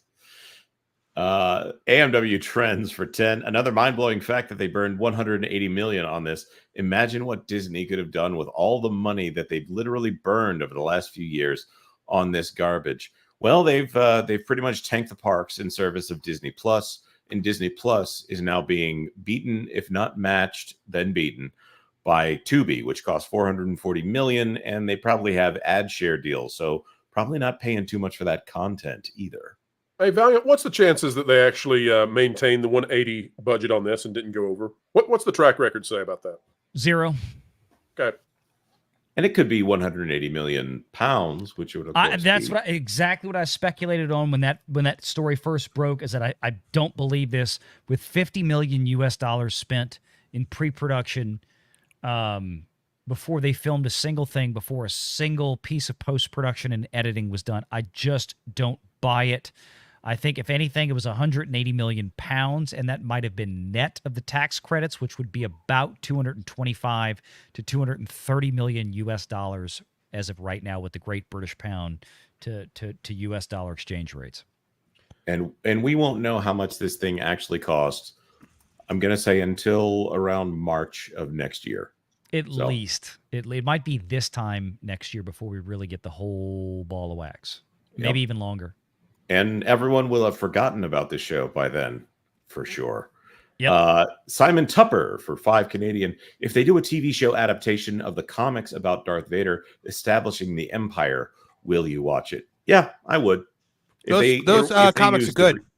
If they do the Reese Beecher thing, and because they have the rights to, they don't even have to get James Earl Jones' permission at this point. They just own the rights to his voice as far as Darth Vader goes. So, yeah, they can do it. Also, we'll run a poll on that because you're asking the wrong people. We have all watched The Acolyte, except for Lauren. So we're masochists at this point. I mean, we're stuck watching this stuff. We're like Statler and Waldorf at Muppet Vision 3D. We're bolted to the seats. That's right. Lauren, that's the real question here. Lauren, would you watch it? The adaptation of the Darth Vader comics? Yeah. Charles Soule ones. I kind of ran hot and cold on them. I liked some of them. I didn't like all of them. And so I guess it would depend on which story arc you were adapting. What if it was one that involved that evil C-3PO and Dr. Aphra? I mean, I liked the first Dr. Aphra arc, and I liked the 000 and BT-1. I kind of liked them. Lord, But, what if it was a TV adaptation and Dave Filoni's name was nowhere near it? Not a freaking chance. I thought that would improve its chances if Dave was nowhere near it. Oh, if he's not near it, I thought you said if he was in charge of it. No, again, it would depend on who's actually adapting it. One of the things that's concerning me about everything that I'm hearing about this one, and especially after Ahsoka as well, is that you're all telling me it looks cheap, and that's not good. You don't want a Star Wars live action adaptation to look like a stage production, you know. And so unless they can those cheetah spots on her arm, they're really good makeup. That's really good stuff. Unless they can get the quality of this stuff up, they just need to stop. I would say that the first thing you would see here, you would see stuff that people probably have the perception that this looks expensive. But the thing that makes it look cheap is the fact that it is so poorly shot. Well, there's the wardrobe too, which to me looks really cheap. I have all of the wardrobe to me looks like this is just it's not high quality materials, and none of it looks like it has ever been worn before. It all looks, none of it is distressed. It all looks like it just came straight off the rack. When Mary Sorry, I was going to say, when Mary Kate's ship lands on the planet with the Wookiee on it, I was like, I've never seen a ship in Star Wars look that bad. Oh, that was the worst CGI. That was truly awful. You're right. That is also immediately followed by one of the dumbest wipe shots they've ever done in Star Wars. They do a wipe to zooming in 20 minutes later and two people standing outside the ship. And they've done some dumb wipe shots in Star Wars in the past. Everything is lazy. That's the problem with this. When it comes to even down to the production, to the fundamentals, to the cinematography. And I don't know if they had really good cinematographers that were told that, hey, we have to cut this back because we spent all of our budget on catering and hotels, or did they hire really crappy cinematographers, low rent folks that don't really know how to do this? I mean, I look at it, it's baffling. I mean, 5 years ago, late 2019, really almost 4 years ago, because it really came out broadly at the very beginning of 2020, you had a $100 million production that I would argue cinematically, visually, was one of the most, if not the most, exquisite pieces of work in Hollywood history. 1917. Roger Deakins took home the Academy Award for that year. That was a 2-hour Broadway stage play put on film. And what I mean by that, it looked continuous. It was seamless. The shots were gorgeous. The camera work was so beautiful that it conveyed probably half the emotion and impact of the film. The man was a certified genius when it came to this. This is $200 million. And it just feels like everything was phoned in. Do y'all remember not long ago, late last year, when Alan Ng was talking on Film Threat about Wish, the Disney animated film, and how bland every shot looked? And this was an animated feature, right? Every shot was like a medium shot, just characters walk into a frame, say stuff. They move to another wide frame or medium shot, characters walk in and say stuff. That's what this feels like now. This is like all of Disney now. Everything is lazy. Everything is remedial, even on the technical side, not just the writing. It's just so bad. That was the thing. All the jokes that Jonas and I made on this, excuse me, all the jokes that Jonas and I made on this episode, and y'all will see them tomorrow in the video. I don't want to spoil them because some of them are pretty good. But the thing that offended me the most about this episode was the laziness of the visuals.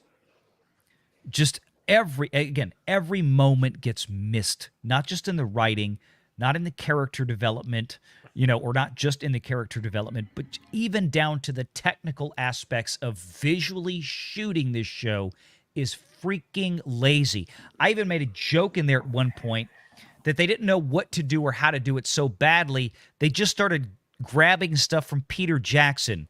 The Fellowship of the Ring scene where they're walking on the top of the mountain, on the ridge, and they come down, on the Green Mountain. It looked like they could have been shooting in New Zealand, but it looked like just a rip-off of a Lord of the Rings shot because they didn't know what else to do.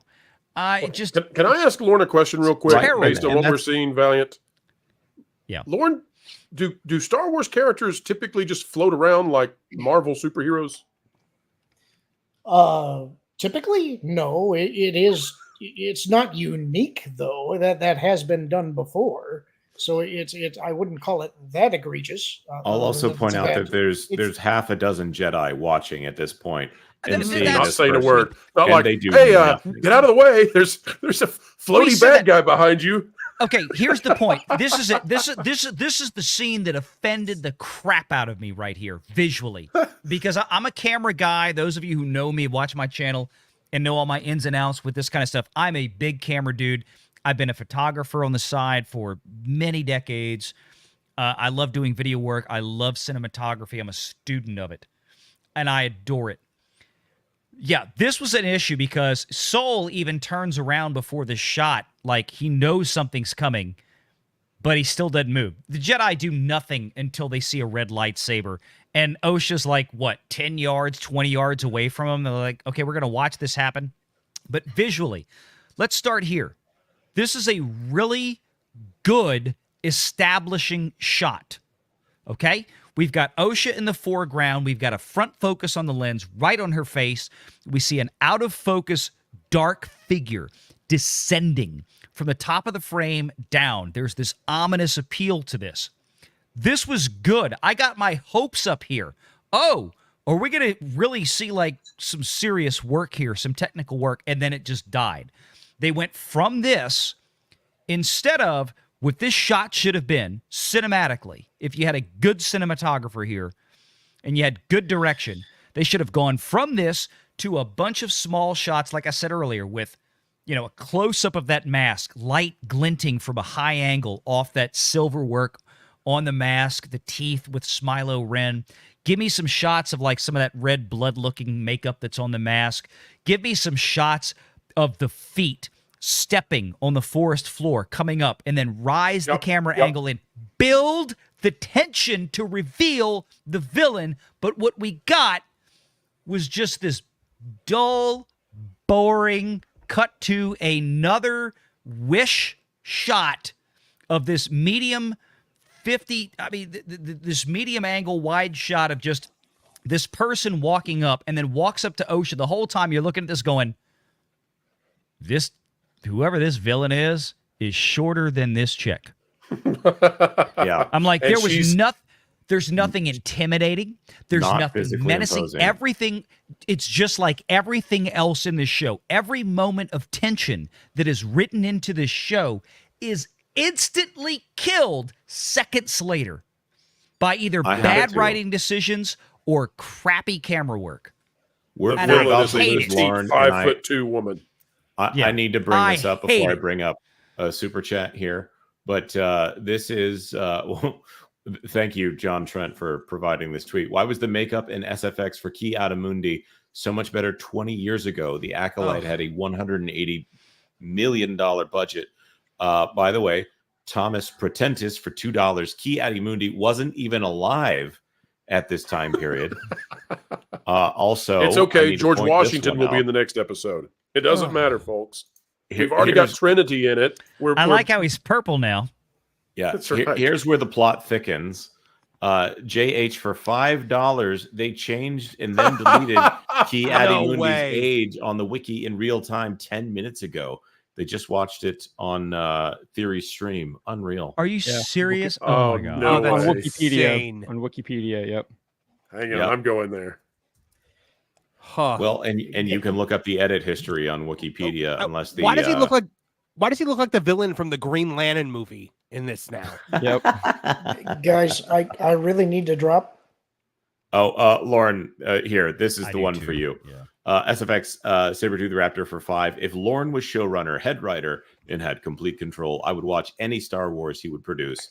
Thoughts on what you would produce? If it were up to me, there are 2 projects that I would want to see done.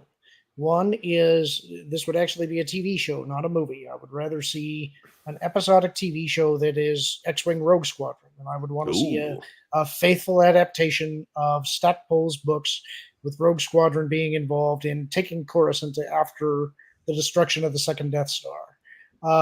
The other thing that I would want to have is a project following Republic commandos during the Clone Wars, leading right up to Order 66, and how they handle that as the Empire is formed. Lauren, what about the Yuuzhan Vong? Would you do something with that? Well, that storyline I have mixed feelings about, because it was huge in scope. It was epic. One of the things that I loved about it was that you really got the stakes of that war. Planets burned, people died. It was huge. But I was not a great fan of the Yuuzhan Vong themselves. And so I could see an adaptation being done, but it's probably not one that I would do if I were in charge. So, Lorna, as you go, I'll say this.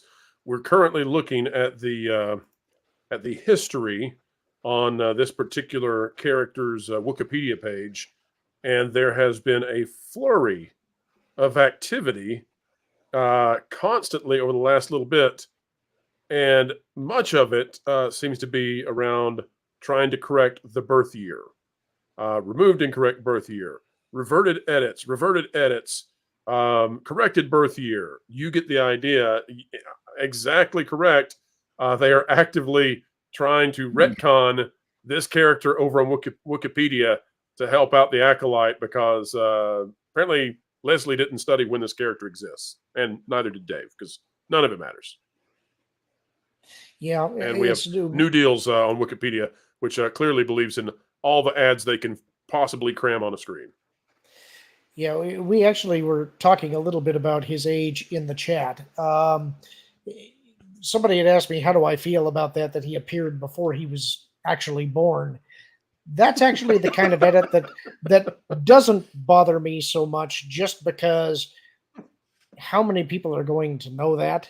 And when you, if you're taking the Disney acquisition as a clean break from the previous canon, then all of the material that would have referenced his age is in the Legends timeline, and so it's not necessarily considered canon.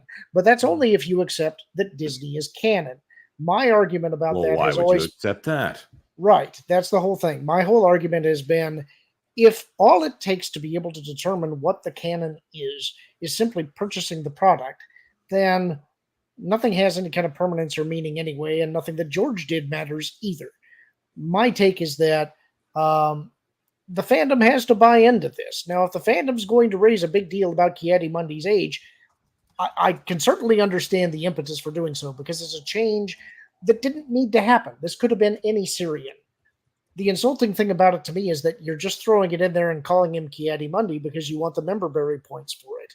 It didn't have to be Ki-Adi-Mundi, so there's no reason to do it other than that. That's where my irritation with it would come from. Of all the characters to be like, oh, this is what's going to hook them, Ki-Adi-Mundi. There's an awful lot of Ki-Adi-Mundi stands out there. Oh, good grief. Okie dokie. All right. Well, Lauren, there's a bunch of Lauren stands out there, and they're going to be crying as you leave, but I know you do have to go. Thank you so much for being here, Lauren, and for setting us straight when it comes to Star Wars lore. You bet. You all have a good night. I think we're about to We'll lose see you real soon, Valiant as well. Yeah. Valiant, what time should folks be anticipating your glorious review of Episode 4, the greatest piece of media content ever to grace the screens of man? Well, and them. If I can stay functional here after watching this trash tonight, and now this is the third conversation I've had on this episode. Before I came here, I was over on Echo Base having the same conversation, but should be in the morning. And then we have two videos coming out tomorrow. That one in the morning, and we also have the let's go ahead and talk about how badly House of the Dragon just beat Spank. the hell out of. Blew it out of the water. Valiant, are you excited about the Nielsen charts in about 4 to 6 weeks? That's going to be a fun time. I am. Luminate is giving us a lot of data, though, and something that I predicted looks like it actually happened because the Luminate folks that are putting out data a lot faster than Nielsen, that registered 210 million minutes watched in the opening week of the Acolyte, that bumped one up quarter of Ahsoka. 380 million minutes last week when episode 3 came into play. And which, by the way, would put this barely on the top 10 of original content for Nielsen. Yeah. No, and the point is, I told folks that I said last week, I said, I bet that we will see a bump in the viewership for the Acolyte for episode 3, the week it comes out, because everybody's going to tune in because there's been so much buzz around it. Everybody's going to tune in to see the crap show. And it looks like that's exactly what happened. And if I had to guess, the viewership for this week is probably going to fall off a cliff.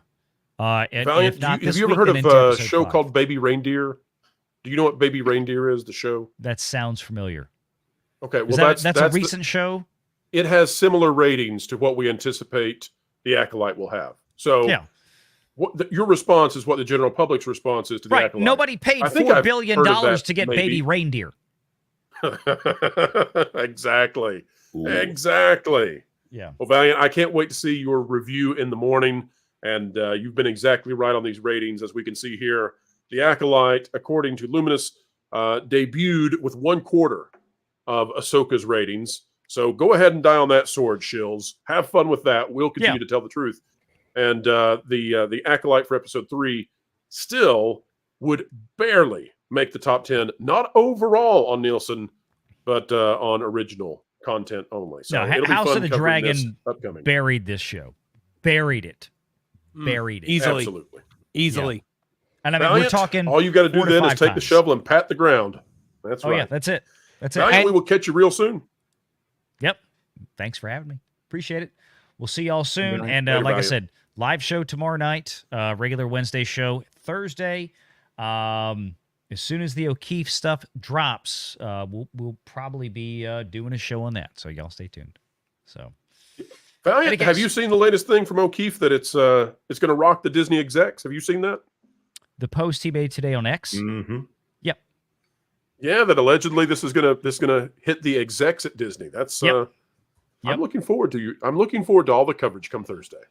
Yeah, I tweeted out I don't remember whatever it was, maybe around 2:00 today, Central, probably about 7 or 8 hours ago. I mentioned that, I retweeted O'Keefe's tweet from today with him standing in front of the gates of Disney in California. And with him saying that we've got the executives and they've all run out of arrows or whatever it was that he said. And I mentioned in there that, stay tuned, folks. We'll probably have a special show on Thursday afternoon. Yep, that one. I retweeted that one. I said we'll probably have a special show Thursday afternoon, evening, depending on what happens. But, yep, we'll be hitting it off. All right, Valiant. Well, we will see you in the morning. And folks, make sure to go check out Valiant Renegade, your source for everything entertainment, financial, and beyond. And Valiant, what's the tagline? Well, we put Hollywood through the business and financial lens of reality. They ain't stopping now. Enjoy it tomorrow.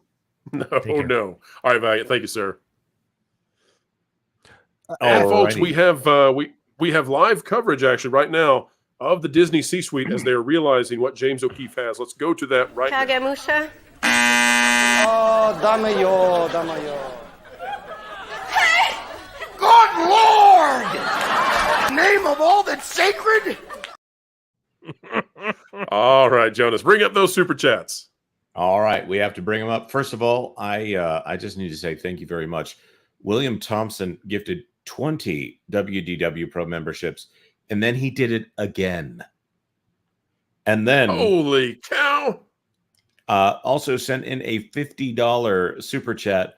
What if the rumors were true and it wasn't supposed to be made and the money was put somewhere else, and due to the attention paid to it, they had no choice but to actually make it, and that's why it looks so bad and cheap? Or am I just crazy? Oh, I think you've been watching up in the sky, but William, the good news is we've known what this was all along, and Kathleen Kennedy thinks that Leslie Headland knows Star Wars and Gina Carano doesn't. Leslie Headland, the former personal assistant to Harvey Weinstein, is a better representative of what Star Wars could be than Gina Carano. Leslie Headland is a strong woman. No. And Kathleen Remember, Kennedy has always wanted her to put that out there. She wanted a Leslie Headland show. She didn't want a Star Wars show. She wanted a Leslie Headland show. Oh, she got it. I'm going to play devil's advocate. That she here. did. You know, has anyone ever more gotten what they asked for than that? I think that she is just so incompetent. This is the first show where she was the head of it. There's also the Karen McCarthy lawsuit situation where she jerked around this high-powered producer that was going to come in and make this show. We have no idea why in the world that they decided to get into a bidding war with Apple, and Apple pays pretty good for their producers. They get into a bidding war for this producer. They win that bidding war, and then a day before she's supposed to start work on the show, she's already started moving to London in order to be there to produce it. They fire her. They say no services needed, 1 day of work, and now, you know, this does not seem like a company that has even enough planning to get through the next 3 months. You look at the amazing number of productions that have been announced or leaked or both intentionally, and none of them come to fruition. They haven't even gotten a movie into the only movie they've gotten into theater since 2019 is Indiana Jones and the Dial of Destiny, and that thing easily cost $350 million. Mm-hmm. And remember, there's projects outside of Star Wars and Willow and Indiana Jones that they had like kind of acquired the rights to, and those rights expired. And I think that film is being adapted by another studio now, that like Thorn and Skulls or something like that. Oh, Children of Blood and Bone. Yeah, that's it. Yeah, Children of Blood and Bone. Yeah, and that's the one that supposedly Chapek said, no, you focus over here, Kathy. Now, we're in agreement, though, that what happened with this producer was probably she pushed back on something creatively that Leslie wanted to do, right? That seems to be the style. Had to have pushed back on something about the messaging, and Leslie said she was toxic and she couldn't work with her, and that's what happened. It has to be. There's no other reason I could think. There's only 1 day of actual work on the project, though. I just have to think this is complete incompetence. This is writing checks with someone else's pocketbook here, and I have to think this is incompetence at this point, top to bottom. But William has been so generous, over $200 given tonight towards helping us and helping us do what we do, and we're so thankful for you, William. I want to show something a little bit different in honor of William's incredible generosity, and that is, folks, I'm going to show you that if you think that the mainstream will roll over and admit this is a failure easily, think again. William, I'm going to show you how the shills respond to Star Wars crap, and then you all figure out what you think is going to happen tomorrow. Here we go, William. This is I want to hear it. Not right now. Yes, now, Dusty Bun. Wait. Okay. At least that's what I hear. Wait, what? Let's go. Jabba, right? Oh no! It's a Sarlacc!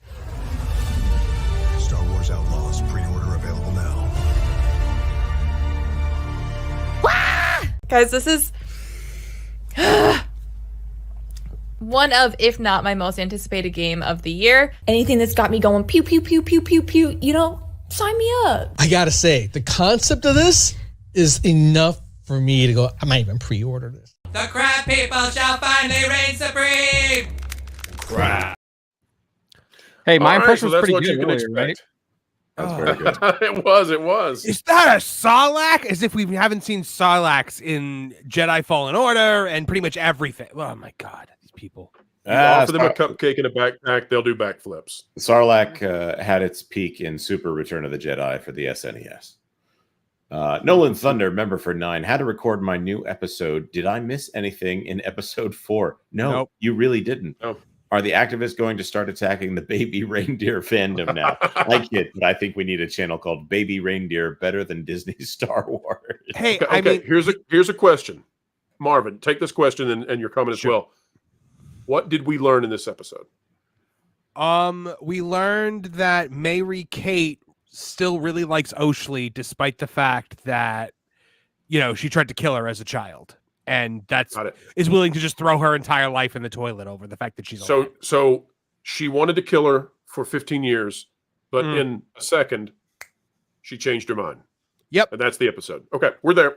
All right, that was the 38 minutes, folks. And Kel Naka died, although we didn't really know who Kel Naka What was. a waste that was. You promised me a Wookiee Jedi, maybe the one interesting thing that you've dangled in front of me for this show, and they're just dead. But you know what hurts me most is how expensive that costume must have been for the 15 seconds he actually appeared alive. What costume? I thought that was Leslie Headland making an Alfred Hitchcock-like appearance in her own work. Well, she shaved Harvey's back over and over, and they made it out of that. That was Junis who plays Chewbacca. They used the same actor. They did. Kyla S for £2. The quick correction from he or they. Cringe. Absolutely. That's There's the no appropriate reason for that pronoun. line. And they had to set it up. And they call Entire him he scene for the for it. rest. So she doesn't even actually get the answer to the question. Floral from under a rock for $2 Canadian dollars. Okay, so it was good, It's like right? a coin, right? Screenshot on point. It's a loonie, right? A toonie, I believe. That's right, a toonie. I don't know what the screenshot was at the time. It could have been that weird little bug-looking fellow, but it was okay. Greg E gifted one WDW Pro membership. I'm sorry, I'm having a Thank you, Greg. malfunction. My headline is here. Yep. Aurora Uplinks. Pro, I'm sorry for the trouble. You guys tried. I'll try to get you 10 to 20 in super chats later. But what I meant was we should boycott the magazines and websites doing hit pieces on the fandoms. The problem I have for one of those hit pieces is there are some good people who work at some of those rags, and we don't want to boycott them. That's right. And Aurora, you don't have to send more super chats. We hate that you sent that one in that didn't make it into the pro show on time for us to be able to read it, and we're happy to be a little generous on the reverse side. Usually, you are being so kind. You don't have to send in more super chats just to get one that was already intended for us. Thank you so much, though. And AWM Trends Entertainment for $10. Oh, I'm sorry. This one's for VR. Totally agree with your take on the garbage cinematography. Horrible, at least from what I've seen of the trailers. House of the Dragon is 1,000 times better, and you guys are right. Negates any arguments. I did an entire. Oh, this looks beautiful. I did an entire 15-minute video on this. The fact that House of the Dragon and its popularity among, folks like us, critics of the Acolyte, just completely negates their entire narrative about the toxic fandom. I'll also say this is one of the better shots in the entire show. This and the the one we ripped on. Bug. Yeah. Oh, it's way better than the bug. The bug literally flies straight into the lightsaber. Can I tell about the bug for a second? What was the point of it? It evolves, and we don't even see it. It evolves. It has a Pokemon evolution off screen. We don't even get to see the Metapod turn into Butterfree. It does, and by the way, it does not serve the plot at all. It has Wait a minute, Marvin. You missed it. The bug dying made her reminisce about her sister and talk to Exposition Sponge about what that means to her. The bug's death. It was poignant. Yep. No, she now has the Force. She can use the Force now. She was and Leslie Headland thought, you know what we'll use to have her feel the Force again? A random giant tree bug. Also, what is with these people, these communists, in wanting people to like relate to bugs? Well, usually they want you to eat them, but now we got to relate with them. Bugs. No, the bugs are trying to kill us. Kill the bugs. I'm getting Starship Trooper vibes off you right now, John. Right, that's what I'm talking. I'm talking about Starship Troopers. Didn't you guys see that whole like Starship Troopers like discussion on X like a month or so ago? No? Yes, I didn't see that one. The one where Paul Verhoeven was supposedly making fun of Jingoism, except that he made it look really cool. Yes. Well, no, yes. I mean, like with all the giant bugs everywhere, I really thought that a bunch of helldivers were about to fall from the sky and take them out for the glory of Super Earth. Oh, that's I just want to share with everybody the flurry of activity over on Wikipedia has not ended. They are continuing to battle for the actual age of this character. 1 minute ago, It's not even people in America. 3 minutes Either. ago, The date is you know, 19. It's not the 19th. Exactly. It's the 18th. Oh, I'm sure that's server time. People are. Oh, there's servers in Asia then. VPN. Probably. No, I'm Makes a lot of I'm sense not. for Wikipedia. I think it's the time for the server, whatever the server time is, and then they just log it server time every single time. Okay. So, Cyrano 2960 for $10. It seems the Patty Jenkins Rogue Squadron drop is more than creative differences. Methinks there has been some financial skullduggery. What says the panel? Well, here's the thing. Patty Jenkins is a strong-willed woman, and she's better looking than Kathleen Kennedy. Those are two things that probably do not go well over there at Lucasfilm. Are you saying Patty Jenkins is a hack? Yes. Did you watch Wonder Woman 1984? No, I did Wonder not. Woman actually. 1984. I can't actually say the word here on this channel, but she turns Wonder Woman into someone who commits a very serious crime against somebody else, that if a man did it, we'd be burning down Hollywood right now. Interesting. I have no idea what this is. So basically, what happens in Wonder Woman 1984 is that Chris Pine's character, what is his name? Steve. I'm blanking on his name. Steve Trevor. Thank you, Steve Trevor. She takes his soul and implants it into another man's body. A man who has not consented to this, who has nothing to do with anything. Oh yeah, then she makes love to him. Yeah. Yep. Yeah. And they use it to have relations.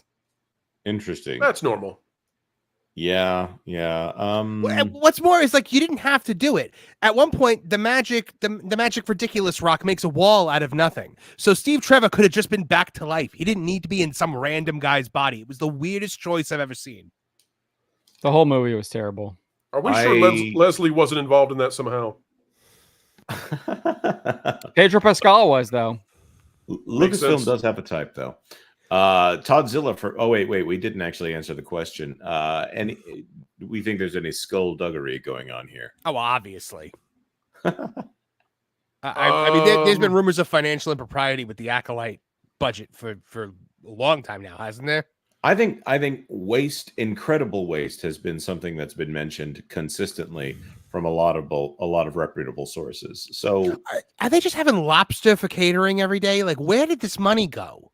Well, that's actually what we have heard from the chick who's in Battlestar Galactica and plays Katie Sackhoff. Yeah.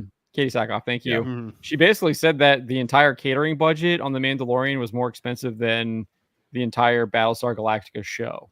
You're telling me this shot we're looking at here wasn't expensive? Is that what you're saying, John? This was not an expensive scene right here with the look at those ferns. Those ferns probably cost at least $14 each. That's an expensive shot with all those ferns. That is a nice fern right there. That is They're spending more money and putting less effort than ever before. What are they like paying for college degrees for all of the cast members? Anyways, Toddzilla for $5. They say time heals all wounds. Nothing but time will help Star Wars. They can bring back Lucas, Marsha Lucas, Frank Osford, etc. Nothing will help. I'll tell you what, if they got that Murderer's Row back, I would actually be very interested. I don't see Lucas and Marsha Lucas getting along in order to make a film. No. I think they're past working together, but Frank Oz being in charge of Lucasfilm for a few years until they can find a worthy replacement, that would get my interest. I think the issue is systemic. I mean, we had the guy basically who's a former Lucasfilm animation employee said that pretty much everyone was run out. The people that run that place are diehard sycophants, and they have no clue what they're doing. And I mean, it shows in the products that they create. Yep. That's right, folks. If you want to take a look at what John is discussing here, it's over on thatparkplace.com. Former Lucasfilm animation employee says he's embarrassed and ashamed to have worked at Lucasfilm and on Star Wars after The Acolyte. Go check out that article. It is must-read content, as is, frankly, every single letter that John types over at that park place. He's fantastic. Consume content there, folks. Arnold for $2.99. I'm going to say Australian. That pronoun space gerbil wearing a VR headset. Yeah. Why did he have that thing on his face when he came upon the person he was sniffing out? Also, they don't make it clear who they're searching for. There's no reason for them to know that Evil Twin is there. So I assume they were looking for the Kilnaka. They're also they were definitely looking for Kilnaka. They say they're looking for the Wookiee. Yeah. Yeah, and then they say there he is. We're going to go there. By the way, he's actually an NFL referee because they use a flag, penalty flag. The show makes no sense whatsoever. He said he's in there, and then they get the tracker. They don't go straight into the forest, and then when they get into the forest, whatever scent the guy was sniffing, or he or they was sniffing, ends up taking him to May. Well, May's right outside the house, so. Well, maybe. But he sniffs his way right to her, not to the house. Right. So. And then he starts screaming. I just assumed that he ran into her on the way to the house. Yeah. I mean, look, he could have run into Mary Kate or Oshley. I have no idea because they're played by the same actress in the exact same way. They're two characters, one actress, one facial expression. See, the contrast on this actually makes the episode look better. Yes, this is way better than it actually looks. It raises the brightness. And yet another Disney problem. Toddzilla for $2. One episode was 5 million more than Godzilla -1, maybe 8 million more than Godzilla -1, and that had a whole Godzilla in it. Can I just ask though? Does this not look like the tropical areas of World of Warcraft instead of Star Wars? Am I confused about this? Sorry. Read the text there. She couldn't have gone far. Where could she be? They're talking about May, so they should have run into Evil Sith Lord here, right? Is this the same location where Evil Sith Lord is being hung up? Also, there's a lot of unnamed. Is that going to be Plo Koon back there? Oh God! By the way, speaking of Asian Ezra Miller, what's more telegraphed, him being Smilo Ren or Halbrand being Sauron on Rings of Power? Smilo Ren is way more telegraphed. Look, I think that the mask comes off and it's Asian Ezra Miller, but I don't think he is the big bad. I think the big bad is actually Darth Plagueis, and I think Darth Plagueis is Mama Yas from the last episode. But what if it's a big cloud of smoke? Oh God. I legitimately think she's the big bad. I think she is Darth Plagueis, even with because they're actually going to have her cheat death though, and retcon that as well. Yep, and I think that with the them saying he and stuff like that about the Master, she's going to be like, well, in order to get anywhere in this galaxy, you have to pretend to be a man, or something to that stupid effect. Are we forgetting also the UK influencer that is supposedly working on this show? The person who's actually been part of a British government psyop. Yes. Yep. John, do you have a link for that you can provide to me? We'll pull it up real quick. I think I've not heard he was actually already in it. He's let me see here. Philosophy Tube is his handle. I was just looking it up earlier today. While John is looking for that, Marvin, Jonas, be thinking about what you want to give this for a review score. We've given a review score for all 3 episodes prior. So we're going to take a look at what this will be. We'll get to that in just a moment. John, you got anything on that one yet? Yeah, I think he already appeared. He is one of the witches. Oh, that makes sense. The one that goes, and once you see the picture, it's obvious who he is. Oh, yep. Let's pull that up, folks. And yes, to answer what was said in the chat, Sidious does say he killed him in his sleep, but to that I have an old Vince McMahon saying, "Pronouns, pal." Somehow, Plagueis returned. If she, I bet you that it's a pronouns thing. Life finds a way. Oh yeah, they don't call a mysterious, if they're saying he or they for Basil or whatever the little rat thing is, they don't use he over and over and over again unless that is very specifically going to become a gender issue. It's either going to be a girl or something else where they're making a point. So yeah, that's the kind of thing that's just lazy writing at this point. It's overdone. By the way, Tennille89 dislikes puns for $5. I'm late, so apologies if it's already been addressed. But Pro, do you maintain this will be the end of KK's vision, or has that assessment changed? No, I think this truly is the end of her having the monetary power to put this kind of content out there. We will get Skeleton Crew, which was already made. What's coming out next year for Star Wars? Do you guys know? Is there anything big coming out next year? I think the Mando movie's supposed to be out next year. Mando movie 2025, right? Well, Mando movie's 2026 now. They'll have some. Oh, yeah, they'll have some animated project that they rush into being. So, there might so be a they'll get an Vision animated 3 or show. something like that. They'll get an Because the Bad animated Batch show is that was over. already in production. Yeah, all that's over. We get in 2026. We get the Mandalorian movie, which, guys, I just don't think Favreau wants to be the fall guy. So I think he'll make it be good. I think it'll look different, be different than the rest of Star Wars. Ultimately, even though Filoni's got massive power over it, Favreau's the guy at the edit at the end. And I really just don't think Favreau wants to go down as being, the guy known for Lizzo and Jack Black in Star Wars. I just don't see it. So then after that, after the Mandalorian movie in the middle of 2026, we'll get anything that Kathleen has approved now and in the future.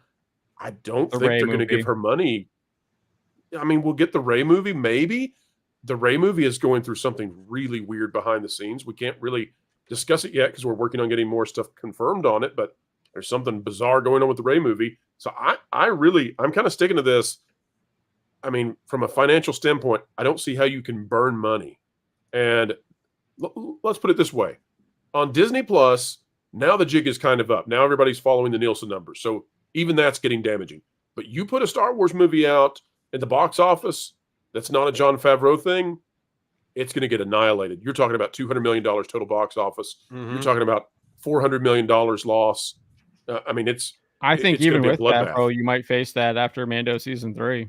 I think Favreau's going to struggle to break even unless he puts Luke in it as a major character and he's heroic, and it seems like he's attempted to give a fond farewell to the fans with it.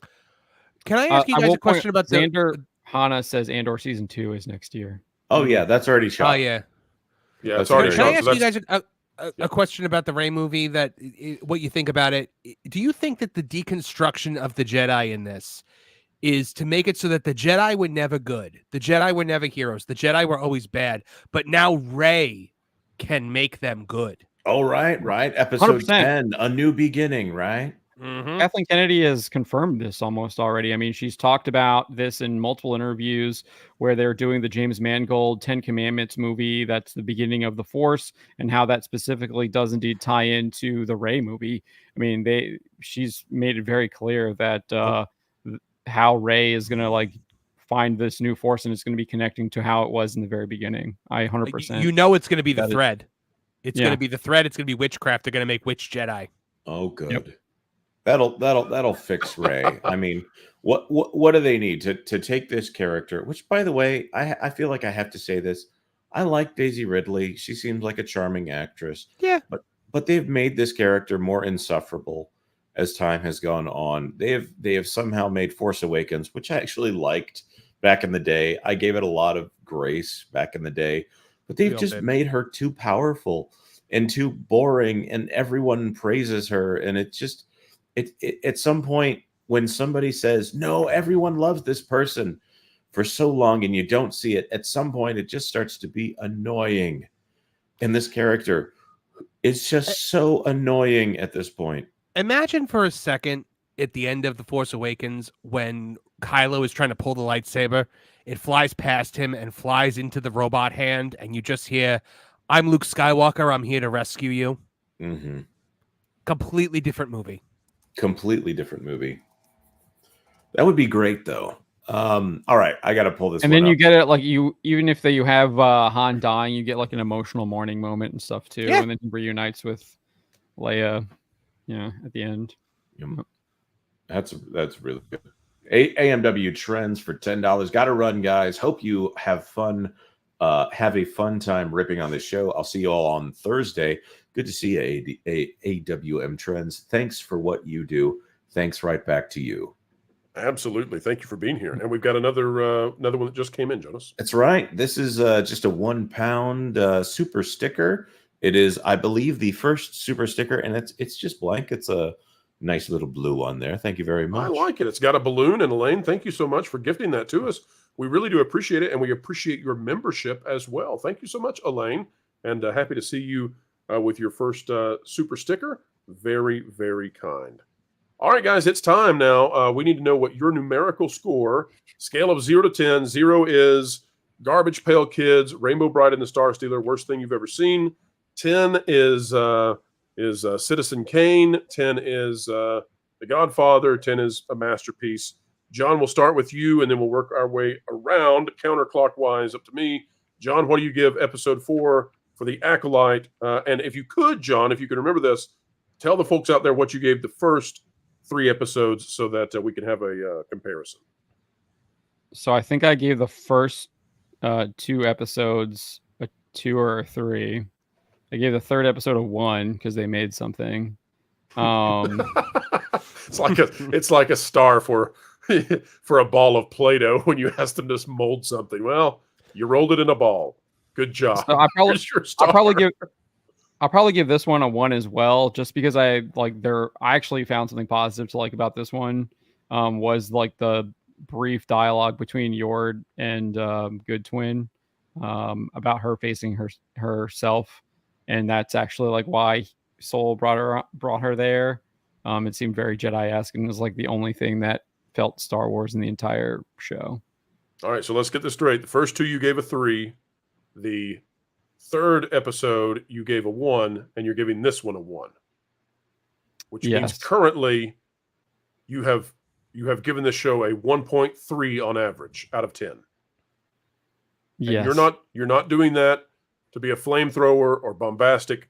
Legitimately, this show is so bad that John Trent, who has been doing this for many years, says it's right now a 1.3 out of 10. Fair? Yeah. Yes. I don't blame you. Jonas, what do you say? I think the first 2 episodes I rated a 5 for the production design, things like that. Well, I think the episode 3, I rated a 4. That didn't age very well, did it? No, it really didn't. And there's essentially nothing, and there's no new production design in this.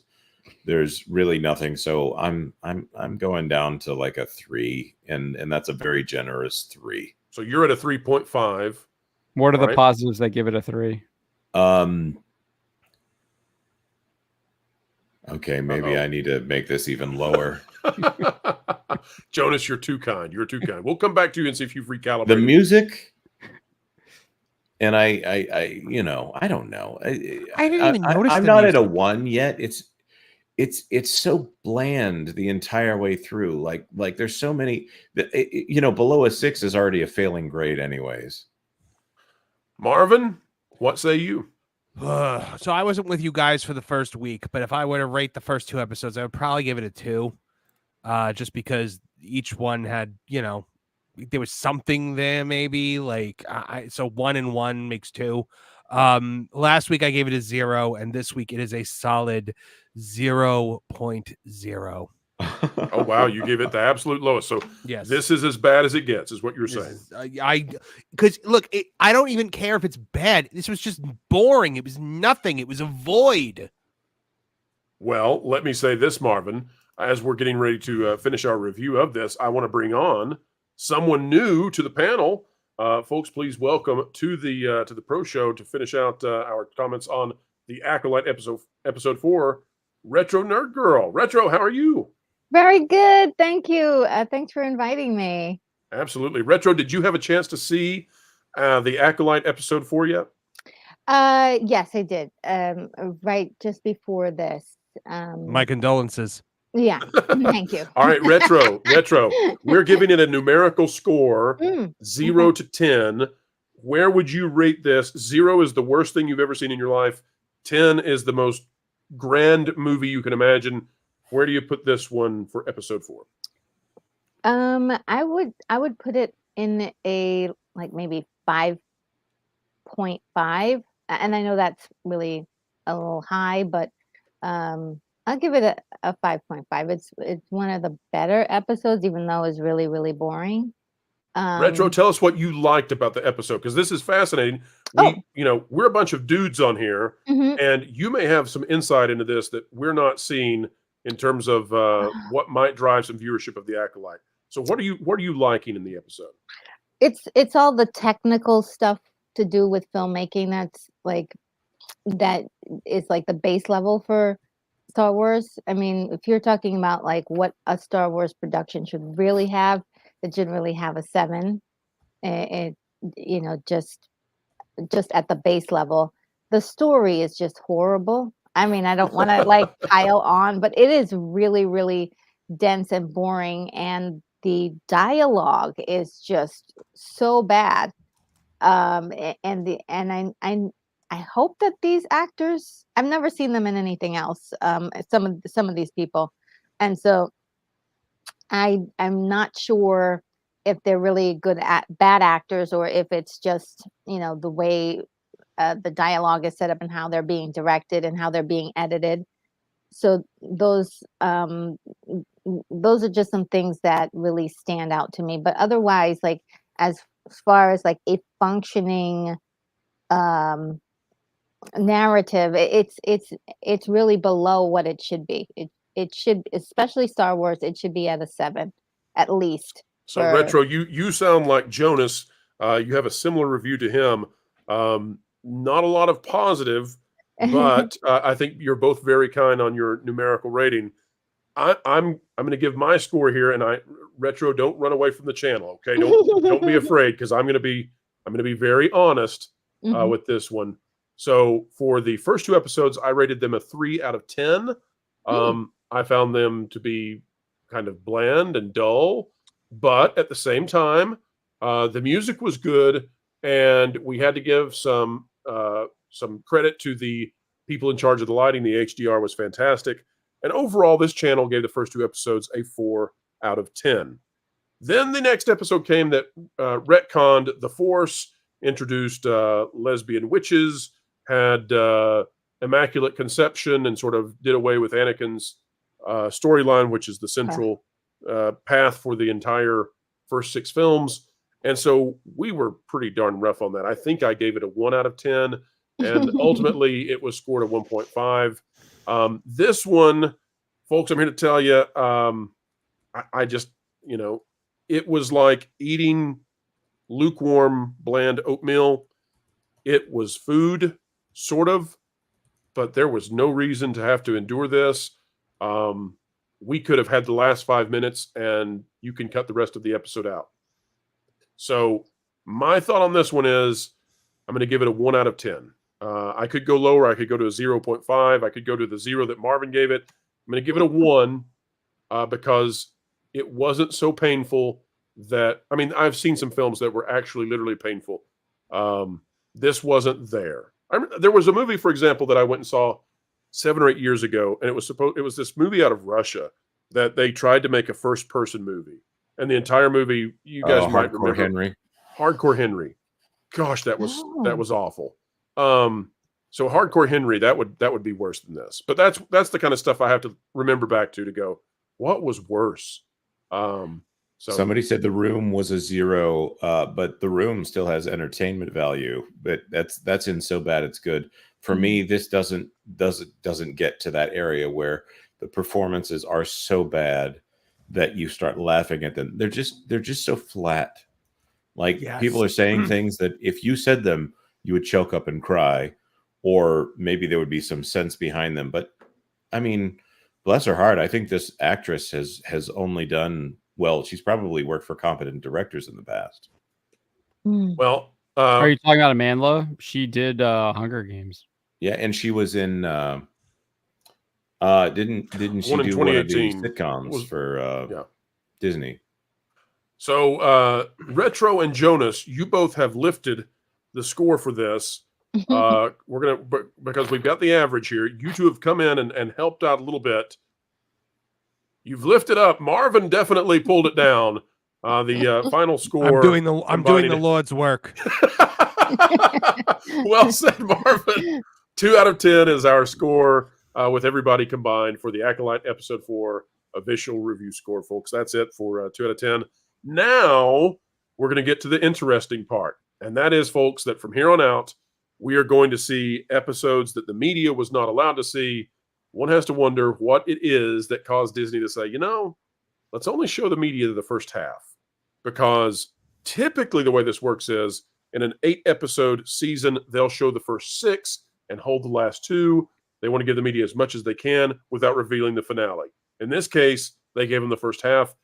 That tends to make me think that they must not be confident in the latter half of this season. We will see how that goes. I don't think we've seen anything in the trailers past this point either. I think that we've seen. We saw the light whip. The light whip's the only light thing. whip. The light whip. There's the light whip, and then there's a lightsaber through the woods that we'll see probably next episode. Yeah. From Retro, Smiley. you hopped in towards the end, but folks definitely need to be checking out your channel. And this is, I think, your 3rd appearance on the Pro Channel, and we love having you. Hope to have you more often. You have tremendous insights. Tell the folks out there where they might be able to find you on this great, big, beautiful web. Oh, yes, you can find me right here on YouTube. And you can also find me on X as well. My content is basically retro reviews, and I talk about a lot of old movies and old TV shows. Oh, I'm going to follow that right now. Thank When you say old, like how old are we talking about? Oh, well, it can go back to the 1920s to the modern day. So, not too modern, but maybe the 90s, we'll say. Cool. Retro has excellent content, and I think Retro is going to be one of those channels that one day folks are going to say, hey, I remember the first time that I saw her before her channel just absolutely exploded, and I think that's happening already. Someone else who's exploding onto the scene is Marvin with Tooneytown Wrestling, as well as the movie channel. Marvin, tell the folks out there where they can find you and what kind of content you're delivering their way. Oh, gosh, it's been an exciting couple of days for us over at Tooneytown TV, our new channel that focuses on movies and TV and games. That channel, we've seen such explosive growth. I went to bed the other day with 600 subscribers. I woke up with almost 1,200. Our Acolyte reviews. Thank you very much. Yeah, our Acolyte reviews are getting some really good traction. Just put out a video about why people like House of the Dragon but hate the Acolyte, and why that destroys the Leslie Headland, Kathleen Kennedy narrative about misogyny and homophobia and racism.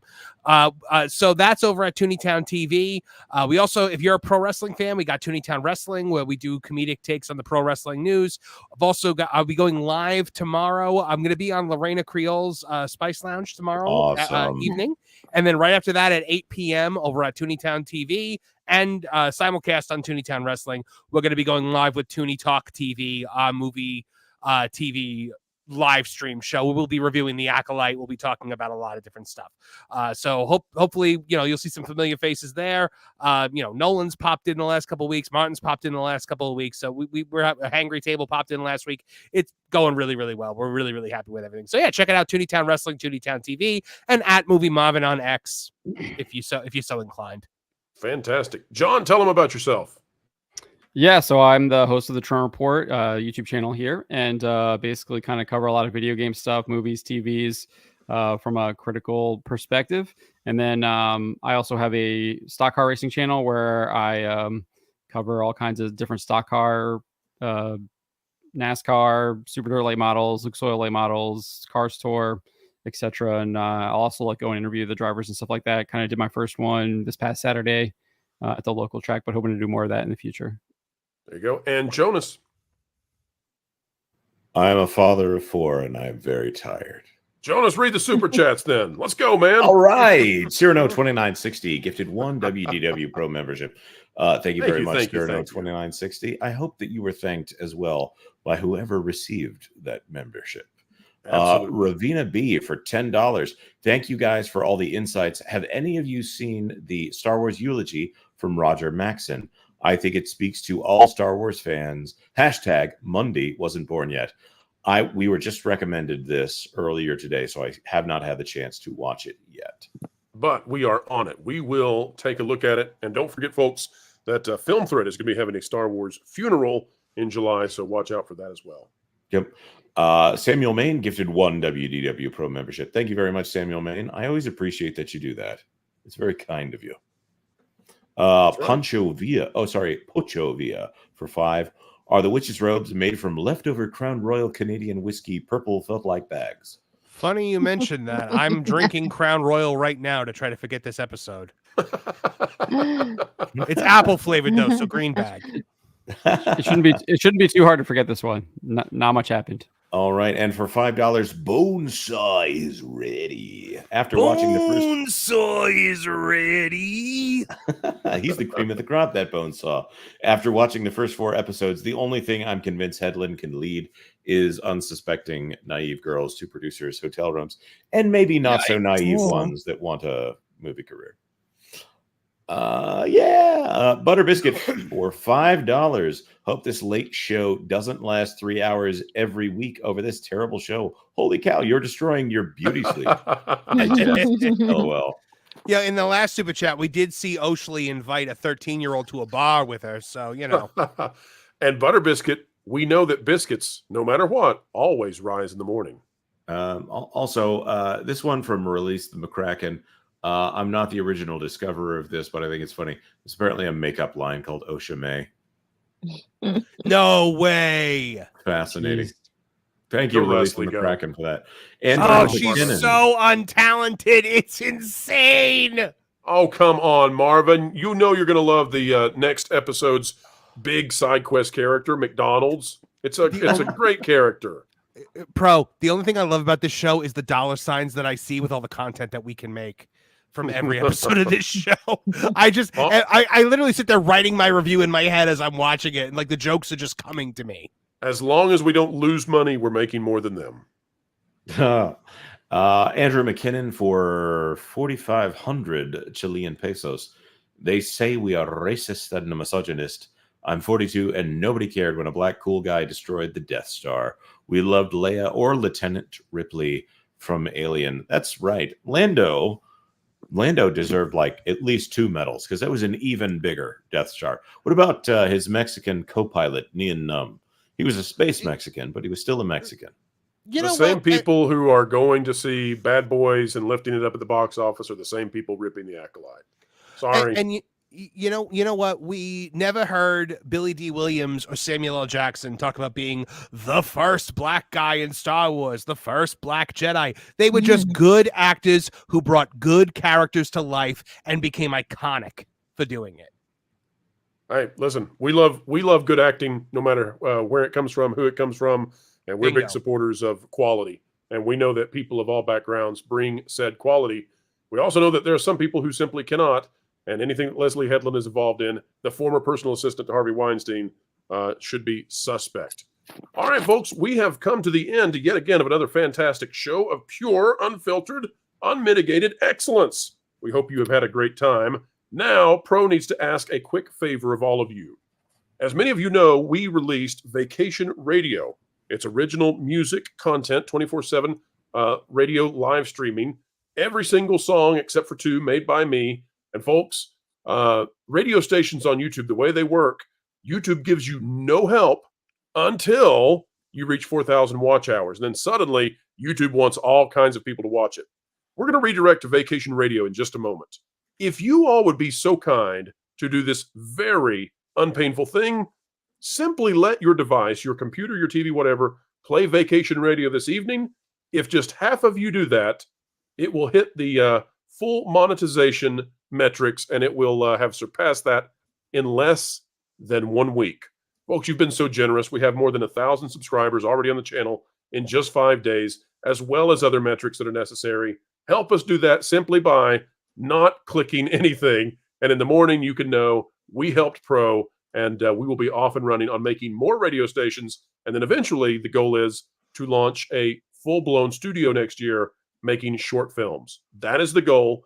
We want to take on the corporations. We want to create great content. So all you have to do is don't click, and we'll send you there in just a click, which now in Star Wars apparently is miles. Folks, we're miles and miles ahead of the rest of the mainstream media, and we'll continue to do that. More content on the way tomorrow. We'll see you there. Folks, no outro today because we've ran over long. So guess what? We'll see you real soon. Keep learning, keep growing, keep having fun. And as long as you do that, you know what you are. 1.21 gigawatts! 1.21 gigawatts! Bingo. All right, folks, our avatars are waving by. Stay tuned. Don't move. Let Vacation Radio play all night, and we'll see you in the morning.